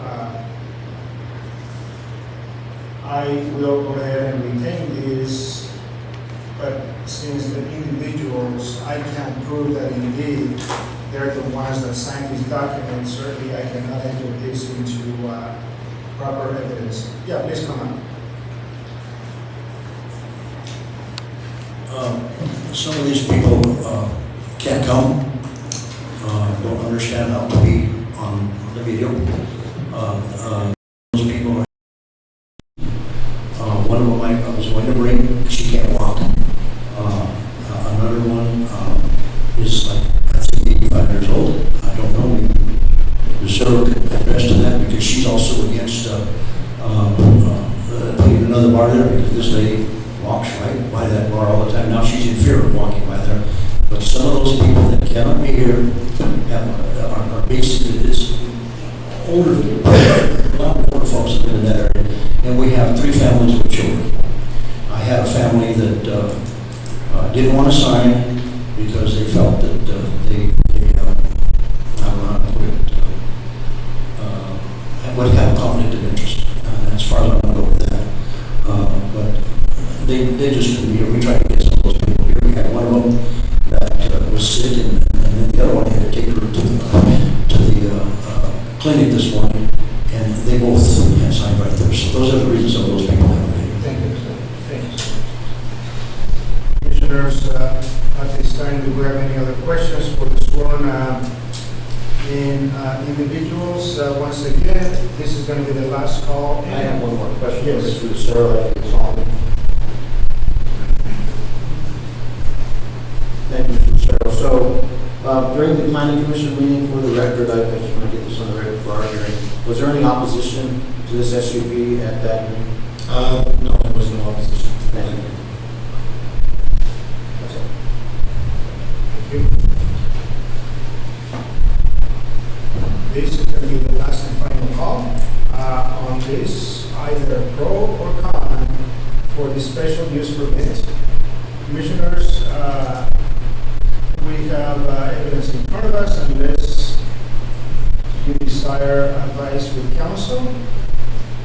Chairman, I believe we've heard lots of testimony today for and against, and I understand correctly, in my opinion, the concerns regarding the SUP, but we are discussing the SUP for the business, or for the building itself, not for the license for the business at this point. So we'll take that into consideration. However, going through the proper phases of this applicant, Carrie Martinico, has done so. In my opinion, she's followed all state statutes and applicable laws moving forward. Has had a successful hearing with the Planning and Zoning of Los Angeles County. And despite the issues of the other establishments in the community in that neighborhood, they are not under scrutiny at this time regarding their licensing or activities at their establishments. So I believe those are a moot point regarding this particular application for a special use permit at this time. Having said that, I'll make the motion to approve SUP 2024-006 by Taylor Animas, DBA Santa Fe Tavern and Bar. Second the motion. Commissioner Hess? Yes. Commissioner Luis Lopez? Yes. Commissioner Felix Lopez? Yes. Now we're going to get into this pretty much closes that part of the public hearing. We're going to go now to 7D. The new liquor license retail price application by the Santa Fe Trail Tavern LLC. Once again, the process is going to be the same. We're going to open up the floor for the proponents of this particular liquor license. Please come forward so you can be sworn in. And the process will be the same. We're going to be asking testimony for and against all the proponents of this particular liquor license. Be ready to stand up and testify both online and present. So, good morning. Please raise your right hand. Solemnly affirm under penalty of perjury the testimony you're about to give will be the truth, the whole truth, and nothing but the truth. Yes. Please state your name. Kaylee Ernie. Thank you. Good morning. Good morning. Please proceed. So we're just planning on doing a bar and we're having the restaurant, the post out there. It's not mainly going to be, we want to have a place where people can have a sit down, enjoy a drink, enjoy some food. It's not mainly just going to be a bar where people are just going to go and drink. We want people to enjoy family time, have a restaurant, especially on that side of town, considering that there's only a Burger King on that side of town and nowhere else to get food. I think that it would be a good addition to the community, considering that not the Royal and the Crow Bar do not have any food. So I also have been tip certified, and the consumption of food helps with lowering the levels of alcohol. So I think that it would do good for not only me, my business, but the other businesses next to me as well. When you're speaking about food, and you're actually proposing to have a food truck, yes. What happens on the day that the food truck is not available, or somebody's actually ill and they cannot provide that service? We will make sure that the food truck, we also have a portable drive truck. We will have burritos there. We will make sure that there is food there constantly for our customers. So the sit down, if I were to take my family there, can you describe the premises as far as where you're going to separate the 5-year-old from the 21-year-old? So the way, if you've ever been in a restaurant, the way it is there's the bar area and then there's seating area. So during the days, we have a certain time. We'll have children are allowed up until about 8 or 7 o'clock, and then no more children will be allowed, just for the safety of children. And you propose hours of operation? Yes. What are they? We are going to be open from, I believe it's 11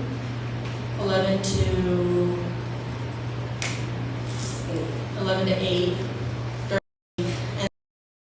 and Friday and Saturday we plan to open until about 1 a.m., 2 a.m., like the rest. rest of the doors. So how do you mentioned that you're tip certified. How do you know when someone has had too much? And what is the responsibility from the perspective of you as are you going to be the bartender? Yes.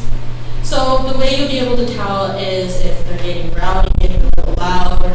You notice if they're stumbling or if they're low, their reaction to you is different. Then you can offer them, let me get you some food, or you need to drink some water, or maybe if they're way too drunk, you say, let me get you a ride home. Let me give you some food first. And then just be able to communicate with your customers so it's not where you're telling them that they're drunk so they get mad at you, but to where you are saying that it's for their safety, that you're communicating with them for that.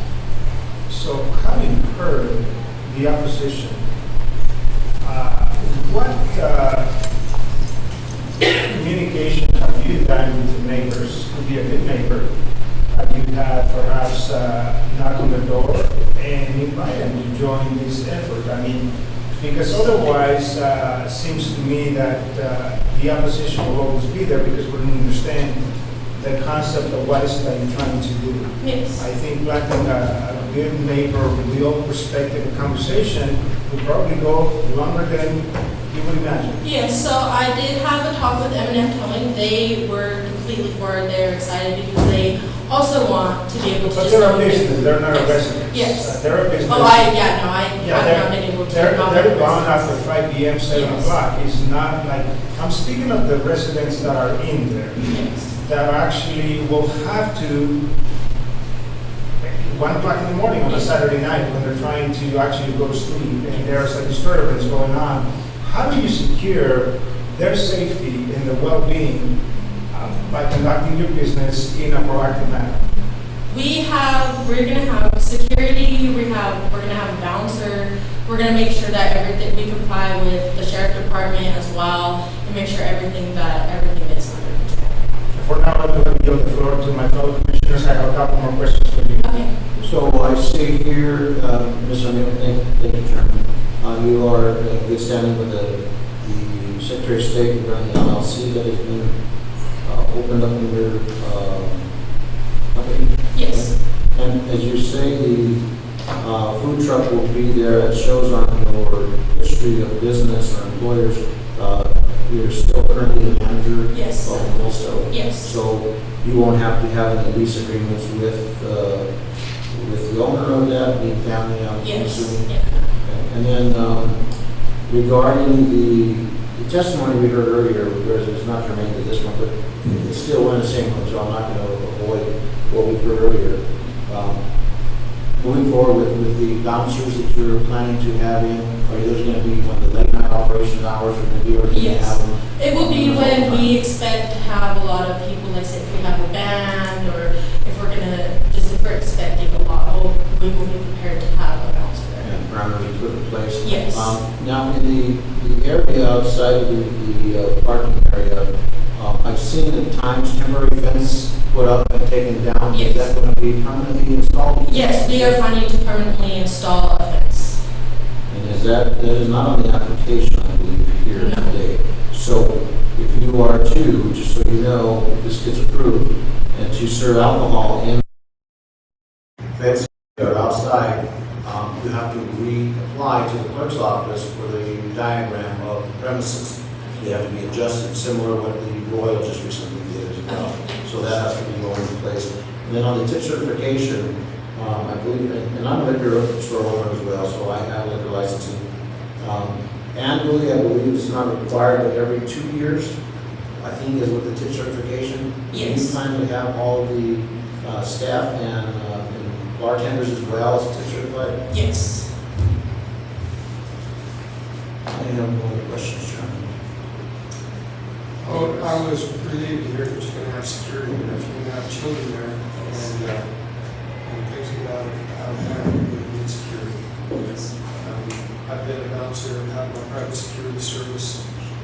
My son has been a bouncer, and all for those reasons, I have no other questions. Thank you.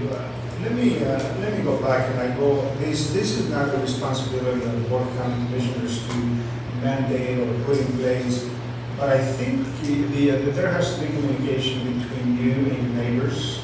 I think at the end of the day, not understanding the concept, if this is going to be a restaurant bar, it's a whole different than something totally different. And I go back to the same thing, having the common sense when to call the police, when to process, and when to maintain that community that you are building.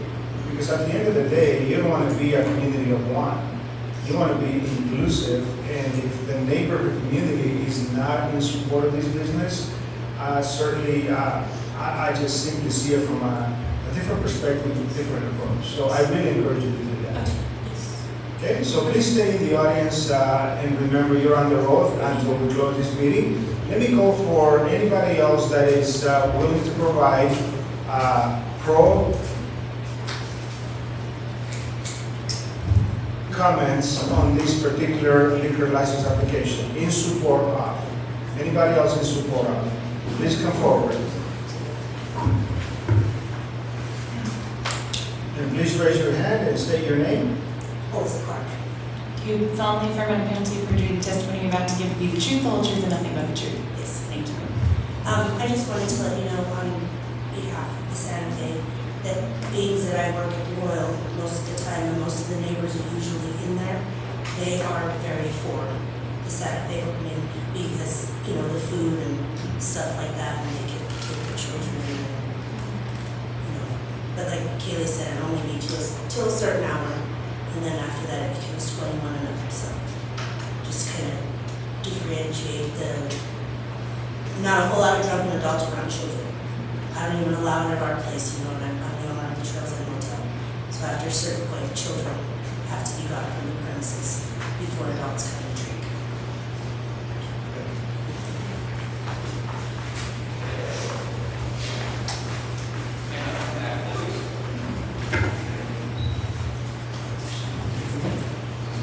Solemnly affirm under penalty of perjury the testimony you're about to give will be the truth, the whole truth, and nothing but the truth. And please state your name. That's right.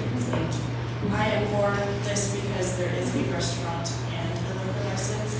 I know the rest of the neighbors have concerns, but I think that goes against the other two strip bars that don't serve as much food and with their concerns that they're having versus this restaurant and / bar trying to open.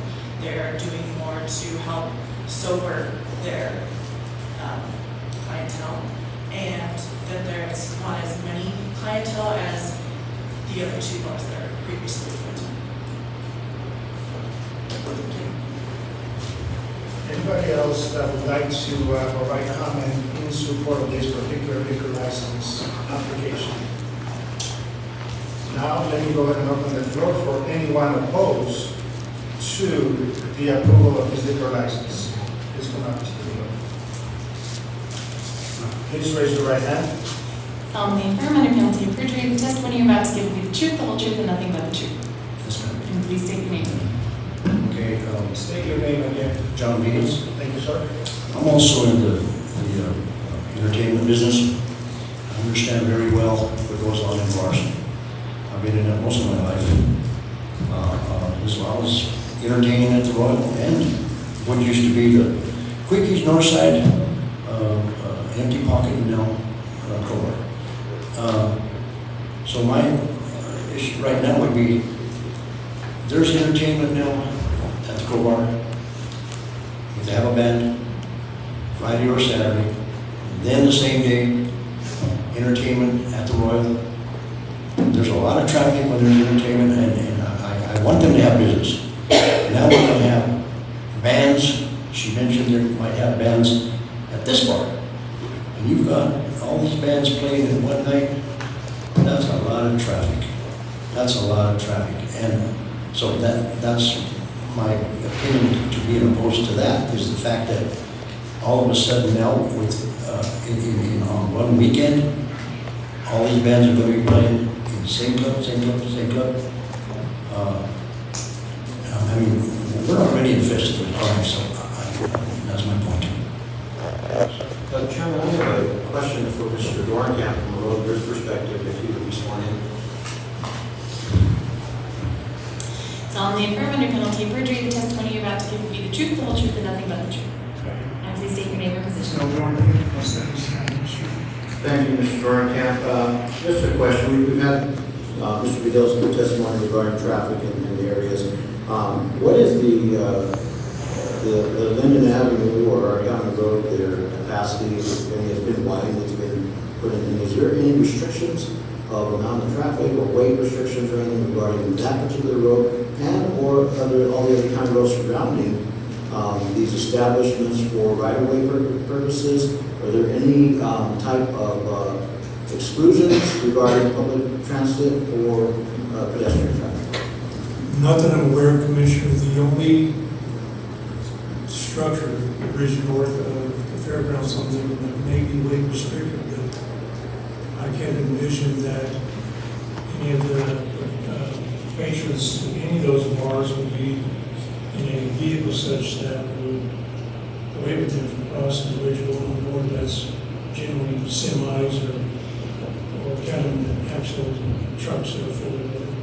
And for the purposes of parking along the down corridor of Linden, is there any restrictions of limitations of parking hours or anything at this point in time? Not that I'm aware of, Commissioner. No, it's a public thoroughfare. And then all of the infractions such as speeding and drag racing would be not under the purview of the county or would be with the county sheriff's department or state patrol. That's correct. It's law enforcement. Thank you, Mr. Chairman. Mr. Dorenkamp, is there, I know that's a residential area, what is the speed limit for residential areas, perhaps also posting additional signage, so anyone that is going up and down that neighborhood knows exactly the enforceable speed limits? Commissioner, I believe a past board established a 35-mile-an-hour speed limit on Linden. I would have to check with my records and resolutions to verify that.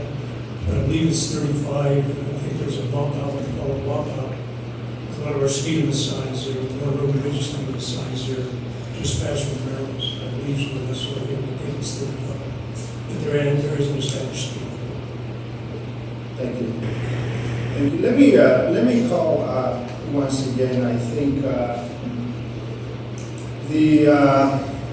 anyone in opposition, comment in opposition of this liquor license application, please come forward or online. And I know the gentleman online has been patiently waiting. Go ahead and please raise your right hand, sir. Solemnly affirm under penalty of perjury the testimony you're about to give will be the truth, the whole truth, and nothing but the truth.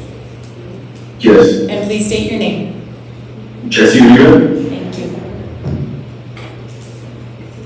Good morning, Mr. Riva. Please proceed with your comments. Hi, Howard.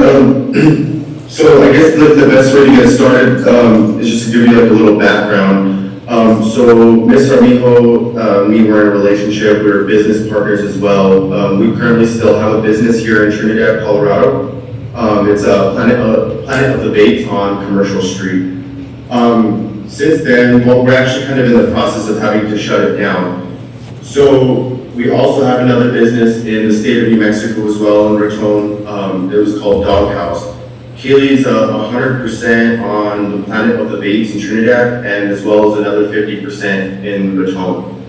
So about 8 months ago, she had pretty much taken all the business's money, promised to deposit it so we could pay our taxes and stuff. And we hold 2 tobacco licenses, one in Colorado with the DOR, and then one in the state of New Mexico as well. So she pretty much just took the money and never deposited it. I had no idea what she used it for, but she's pretty much left us with delinquent taxes. And I'm really kind of, I don't know if that's a concern, but just confused as to how she's trying to get a liquor license with the DOR when she still has delinquent taxes for, I mean, I think this is the 3rd quarter. It's almost going to be the 4th quarter coming up after this next 3-4 months.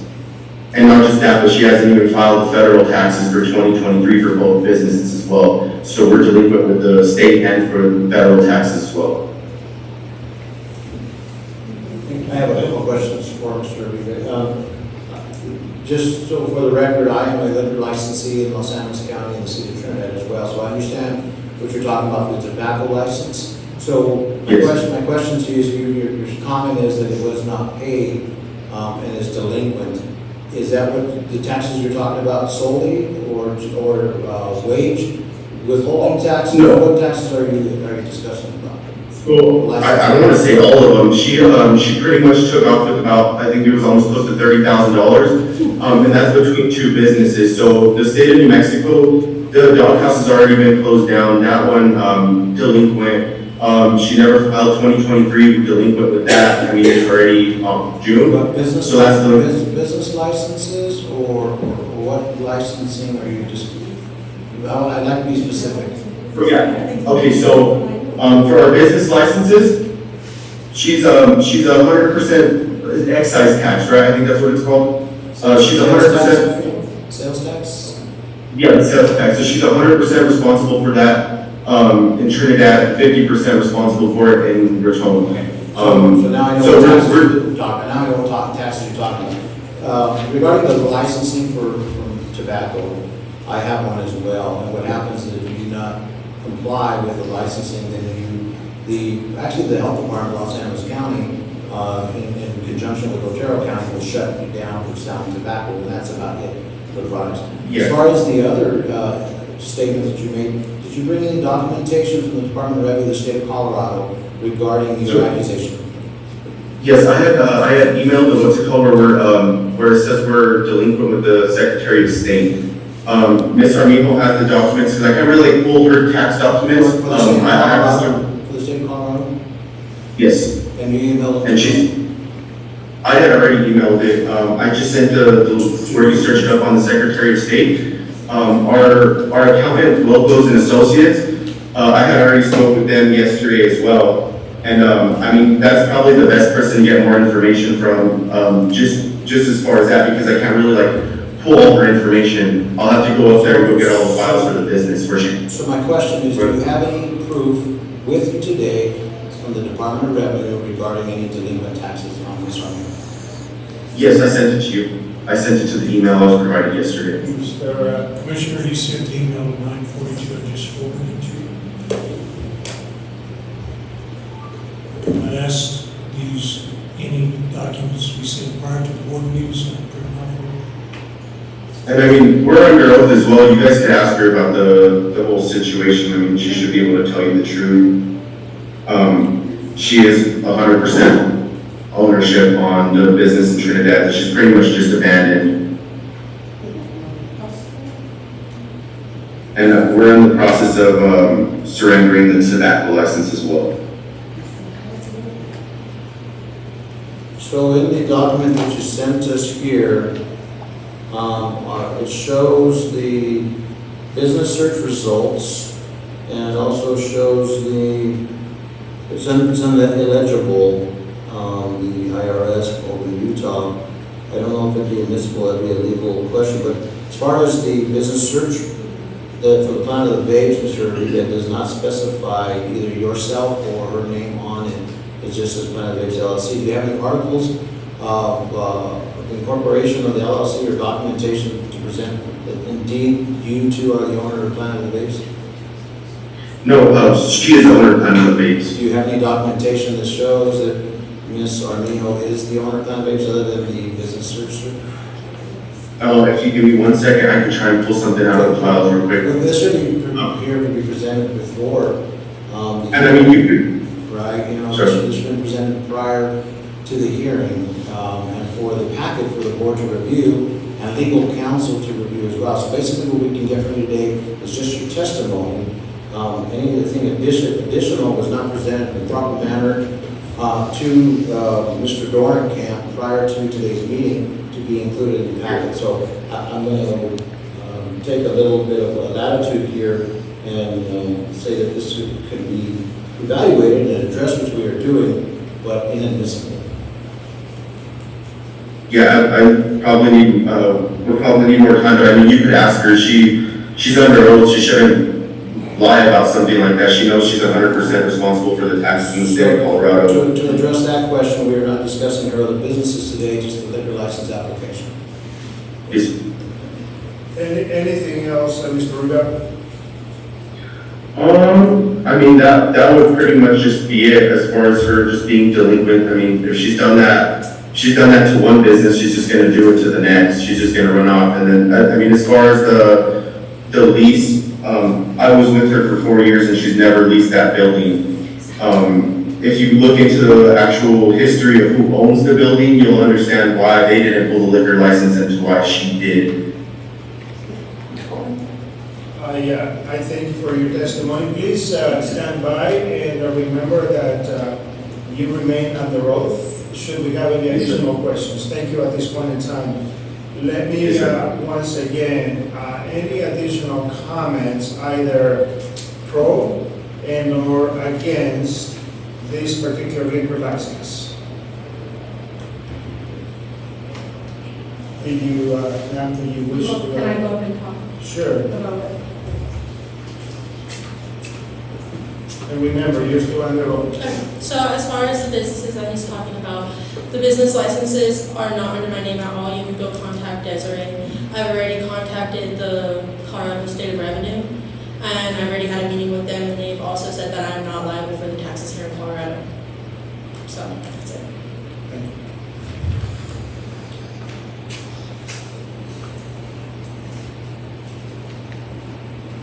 Any additional comments at this time? Commissioners, I do have a couple of legal questions for counsel. Would it be proper to go into executive session? Make motion to go into executive session? Second motion.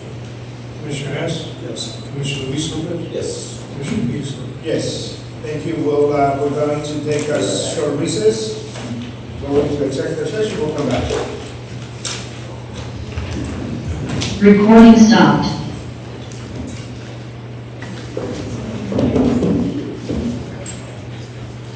Run downstairs.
We just have the songs on.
Boy, it's hot up here.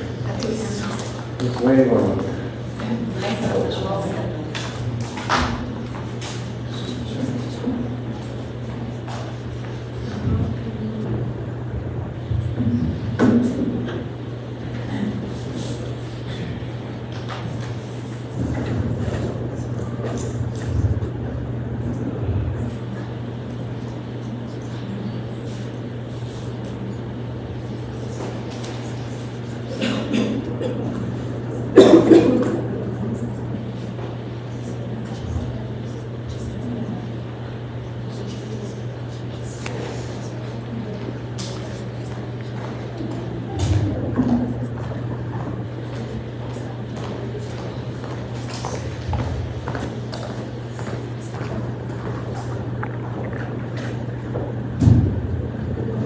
Recording in progress. Welcome back, everyone, and thank you for your patience. At this time, I'll entertain a motion to come out of executive session. So moved. Second motion. Commissioner Hess? Yes. Commissioner Luis Lopez? Yes. Commissioner Peterson? Yes. Well, I want to thank you all for being here today, and certainly we have, having had the opportunity to hear testimony from both sides. It is a couple of footnotes before we go into it. I want to yield the floor to my fellow commissioners. A couple of footnotes. One thing that I want to remind all of you that these applications are renewable yearly. And so from that perspective, there has to be accountability, there has to be community building, there has to be all of the above. So on behalf of this board, we want to thank you all for being here today. We do recognize the comment from both sides, and it is very much appreciated. I believe that the information presented to this Board of County Commissioners has been such that it meets basically or fails to meet the conditions of the application. So from that perspective, it is our responsibility to yield and provide a decision today. So certainly from that, I'm going to yield the floor to my fellow county commissioner. And remember, at this point in time, all comment is closed. We're going to be going into a decision, and so certainly, once again, the renovation and reapplication will occur in 12 months if approved today. So Commissioner Luis Lopez or Commissioner Tony Hutz? I'll just have a quick comment, Chairman. The north side of Los Animas County there, Linden Avenue, has been under the renovation process, including the county fairgrounds for, well, we started this project 8 years ago with the sidewalks and the reintegration of community and the grants that were coming through from Main Street Group to incorporate all that for our elderly folks, for walking pathways and bikeways and stuff for in the neighborhood. But it also spurs business. And this is what the whole purpose of those grants does, is to spur businesses to come back into the communities in the areas. And I think we are in compliance with those grants that we have applied and moving forward. It is tough taking a leap of faith in private business. As a private business owner all my life, and I applaud those who do so. Thank you, Chairman. Thank you. Commissioner Hess? As commissioners, we have to base our opinions and all of our decisions on the information that's provided for us at that time. Can't be provided at last minute or in the middle of time. It has to be provided up front. And because of that, and it meets all the compliances and permits and statutes, I would move to approve SUP 2024. Oh, I'm sorry.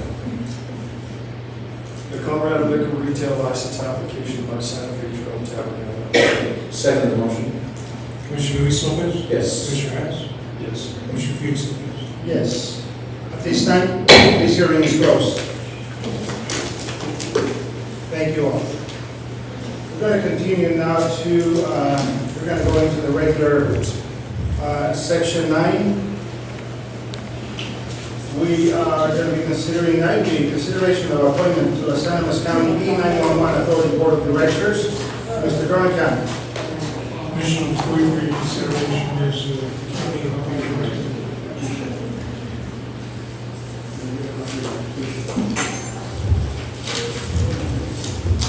Thank you, Mr. Chairman.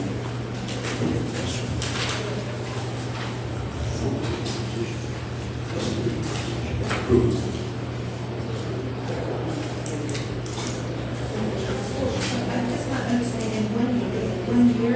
Every year, liquor licensing is renewed in front of this board. So if there's any issues that come before that, please come and give testimony again if you have any of those reports you're talking about.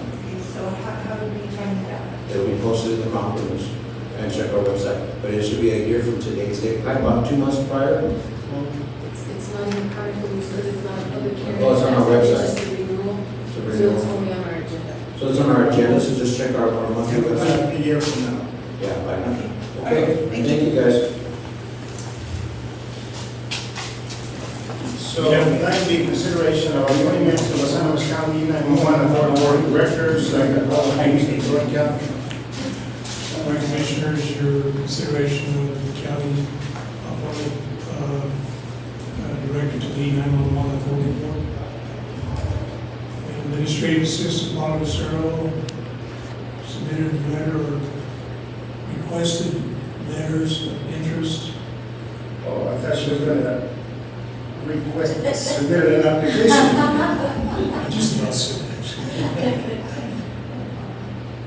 And Darren Kolakowski expressed an interest in filling that vacancy. Thank you, Mr. Dorncamp. We have that letter of intent in front of us, commissioners. Any discussion? Otherwise, I'll entertain a motion. Motion to approve the appointment of Los Angeles County 911 Authority Board of Directors to Chief Kalkowski. Second motion. Mr. Hess? Yes.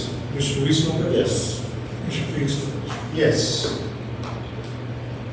9, Mr. Dorncamp, 9C, D, E, F, and G, they're all basically cover our division of reclamation, mining, and safety. So what I'm going to do is I'm going to read all those items, and commissioners, I believe since all of them are all the way to G, pretty much the same information. Unless opposed, I'd like to do those as a consent item, agenda item.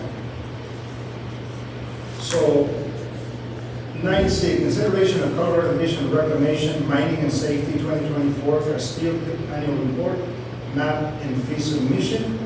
9D, consideration of Colorado Division of Reclamation, Mining and Safety 2024 Mesa de Maya Pit Annual Report, map and fee submission.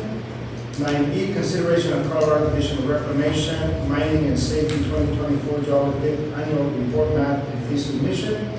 9F, consideration of Colorado Division of Reclamation, Mining and Safety 2024 Sandoval Land and Cattle Pit Annual Report, map and fee submission. And 9G, consideration of Colorado Division of Reclamation, Mining and Safety 2024 Yapan Pit Annual Report, map and fee submission. Mr. Dorncamp, walk us through all of those. Exactly as you said, Commissioner, consent agenda, yes, the board to approve all of them, because they're typical what we do every year for each of these things. Thank you, sir. Commissioners, do we have any discussion, any questions? Otherwise, I'll entertain a motion. Move to approve all of the mining and safety 2024. Colorado Division of Reclamation, 9C through G.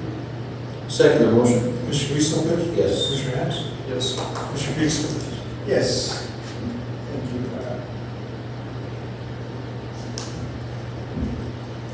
9H, consideration of United Mine Workers of America, LU 6126 MOU. Mr. Dorncamp. Commissioner, for your consideration is United Mine Workers of America, Local Union 6126 MOU.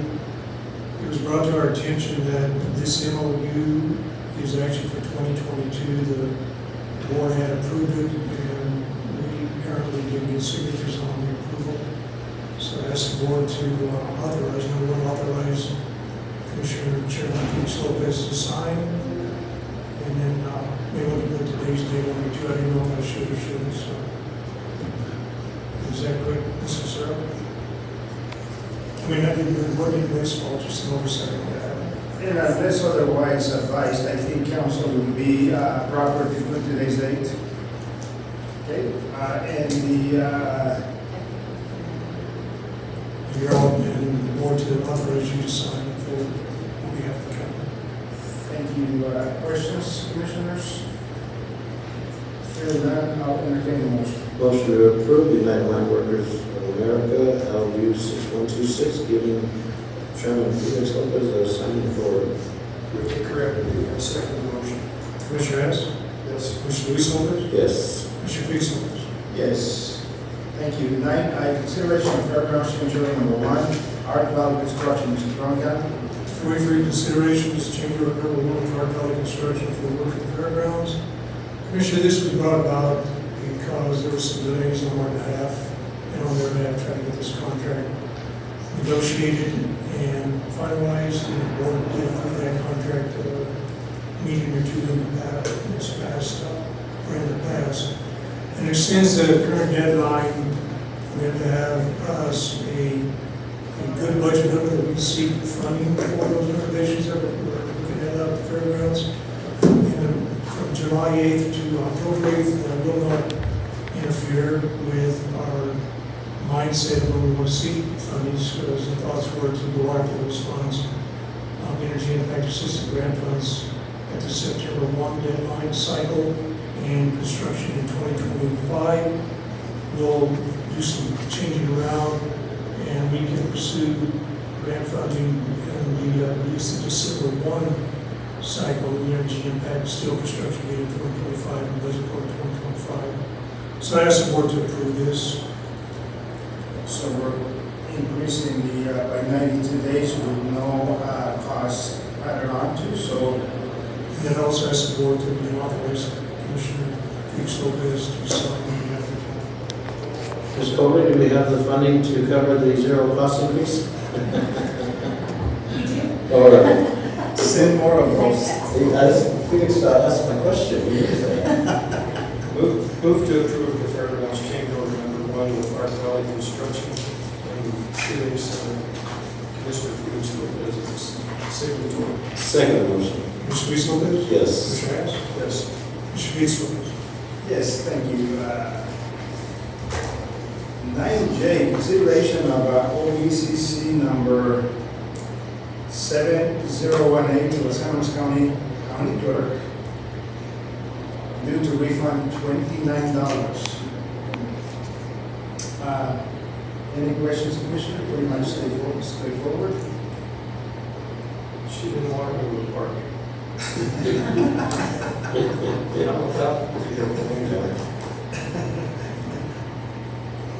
Well, hearing no other comments, I will entertain a motion. Move to approve OBCC number 7018 to Los Angeles County Clerk with a refund of $29. Second motion. Mr. Felix Lopez? Yes. Mr. Hess? Yes. Mr. Felix Lopez? Yes, I guess we can ask for a prorated $29 refund. I've been there to see. Thank you. 9K, consideration of the Boston Single Behavioral Health Network Letter of Support. Thank you so much, Mr. Dorenkamp, for penning this. This is important for the BOSOs. This is one of the conversations we had at the state level. I actually had a personal question to the Behavioral Health Administrator to empower these behavioral health agency service organizations to provide services within the county, within Southern Colorado, and hopefully we'll end up, we also want to be part of the partnership and collaborative process. So thank you for doing this. Commissioners, any questions? Oh, I concur wholeheartedly. I thank you for getting this to us, Mr. Dorenkamp, and moving forward. Commissioner Hess, otherwise, if no other conversation, I'll entertain the motion. Motion to approve the Basso Single Behavioral Health Network Letter of Support. Second motion. Mr. Hess? Yes. Mr. Luis Lopez? Yes. Mr. Felix Lopez? Yes, thank you. Here again is another letter, a consideration of Keep Trinidad Safe, Peer Plus Letter of Support. Once again, this came to us from Keeping Trinidad Safe, coalition members. And Dr. Amura has been working with the coalition for quite a while and basically has created a partnership in collaboration with Keeping Trinidad Safe. And so certainly another letter of support. Commissioners, any questions? And thank you, Mr. Dorenkamp, for penning this document as well. Commissioner, I do have a comment. When I asked Keep Trinidad Safe employee Marcia Key about all these bullet points that were part of the template letter that they sent to us, participate as a member of the Region Coalition, assist in creation and dissemination of substance issues, prevention strategy, application of materials, etc. She explained to me that currently Commissioner Felix Lopez covers most of those bullet points, so we're going to go into answer what I digress. Well, I have been participating in these conversations, and certainly one of the things that we want to do is more hands-on, feet on the ground advocacy for San Luis County. So these are the bullet points that we're speaking of. And I'm going to ask, keep Trinidad safe, to come and do a presentation to this board, as well as some of the opioid contract recipients to tell us what services our constituents are receiving here in San Luis County. It's great to read it in paper, but on the other hand, who's being the beneficiary and benefactors of all We this? can send back people to the hearings we had today and are concerned in that neighborhood. And then who's going to be responsible for collecting data, et cetera, because I knew our staff wouldn't have the time to do that. There's some, Marshall's some building, possibly about the whole country. It's a good start. It is.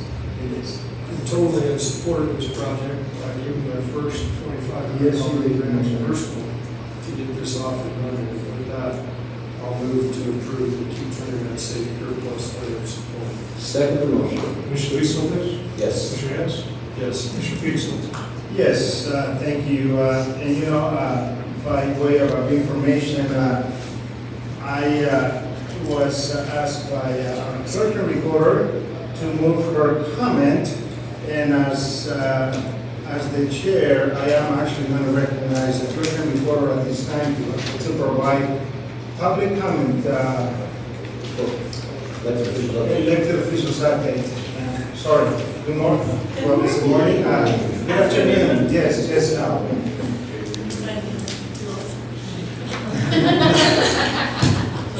So I just wanted to give you guys an update on the recall. So on Wednesday of last week, we finalized the signatures, and we ended up being 435 signatures in the deficit. I did reach out to the committee members. I spoke to Rosemary Shire, who me and her went back and forth on what she wanted to do. I gave them until Friday to make a decision on curing these numbers. She did send me an email Friday afternoon saying that they're withdrawing and they are not going to cure the remaining numbers. They would have only had 3 days to cure. They only were allowed to cure 179 of them per our Title I, Chapter 15 statute, and therefore they decided just to let it go. So I just wanted to give you guys all an update. I will be writing an affidavit for the newspaper and doing a news report this afternoon. Thank you and your staff for their efforts. You know, it's time consuming and crunch, especially during the election we have going now. So please, as a big thank you, and Isabel, to your staff and for the election department. Will do. Taking us on. Thank you. Thank you.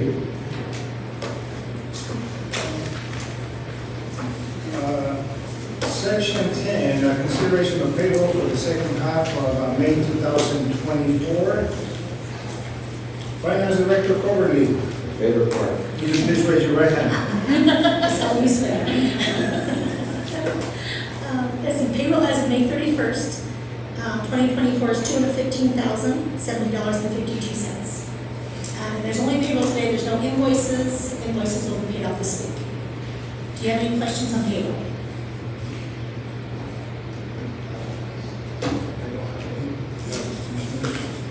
That's all I have today. That was, Yeah. thank you. Commissioners, any questions for Finance Director Coverly? If not, I'll entertain the motion. Motion to approve payroll for the second half of May 2024. Second motion. Commissioner Hess? Yes. Commissioner Luis Lopez? Yes. Commissioner Peterson? Yes, and we're going to go into Section 11, executive session. The board will meet in executive session under CRS 14642-4B, conferring with the county attorney for the purpose of receiving legal advice on specific legal questions. Item A, utility. Item B, CH Phase 3, and item C, Paris stores. Commissioners, I'll entertain a motion to go into executive session with a short recess. So moved. Second. Commissioner Luis Lopez? Yes. Commissioner Hess? Yes. Commissioner Peterson? Yes.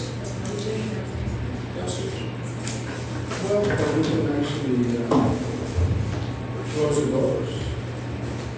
No, because they're construction. Recording stopped. Let's go downstairs. We got it.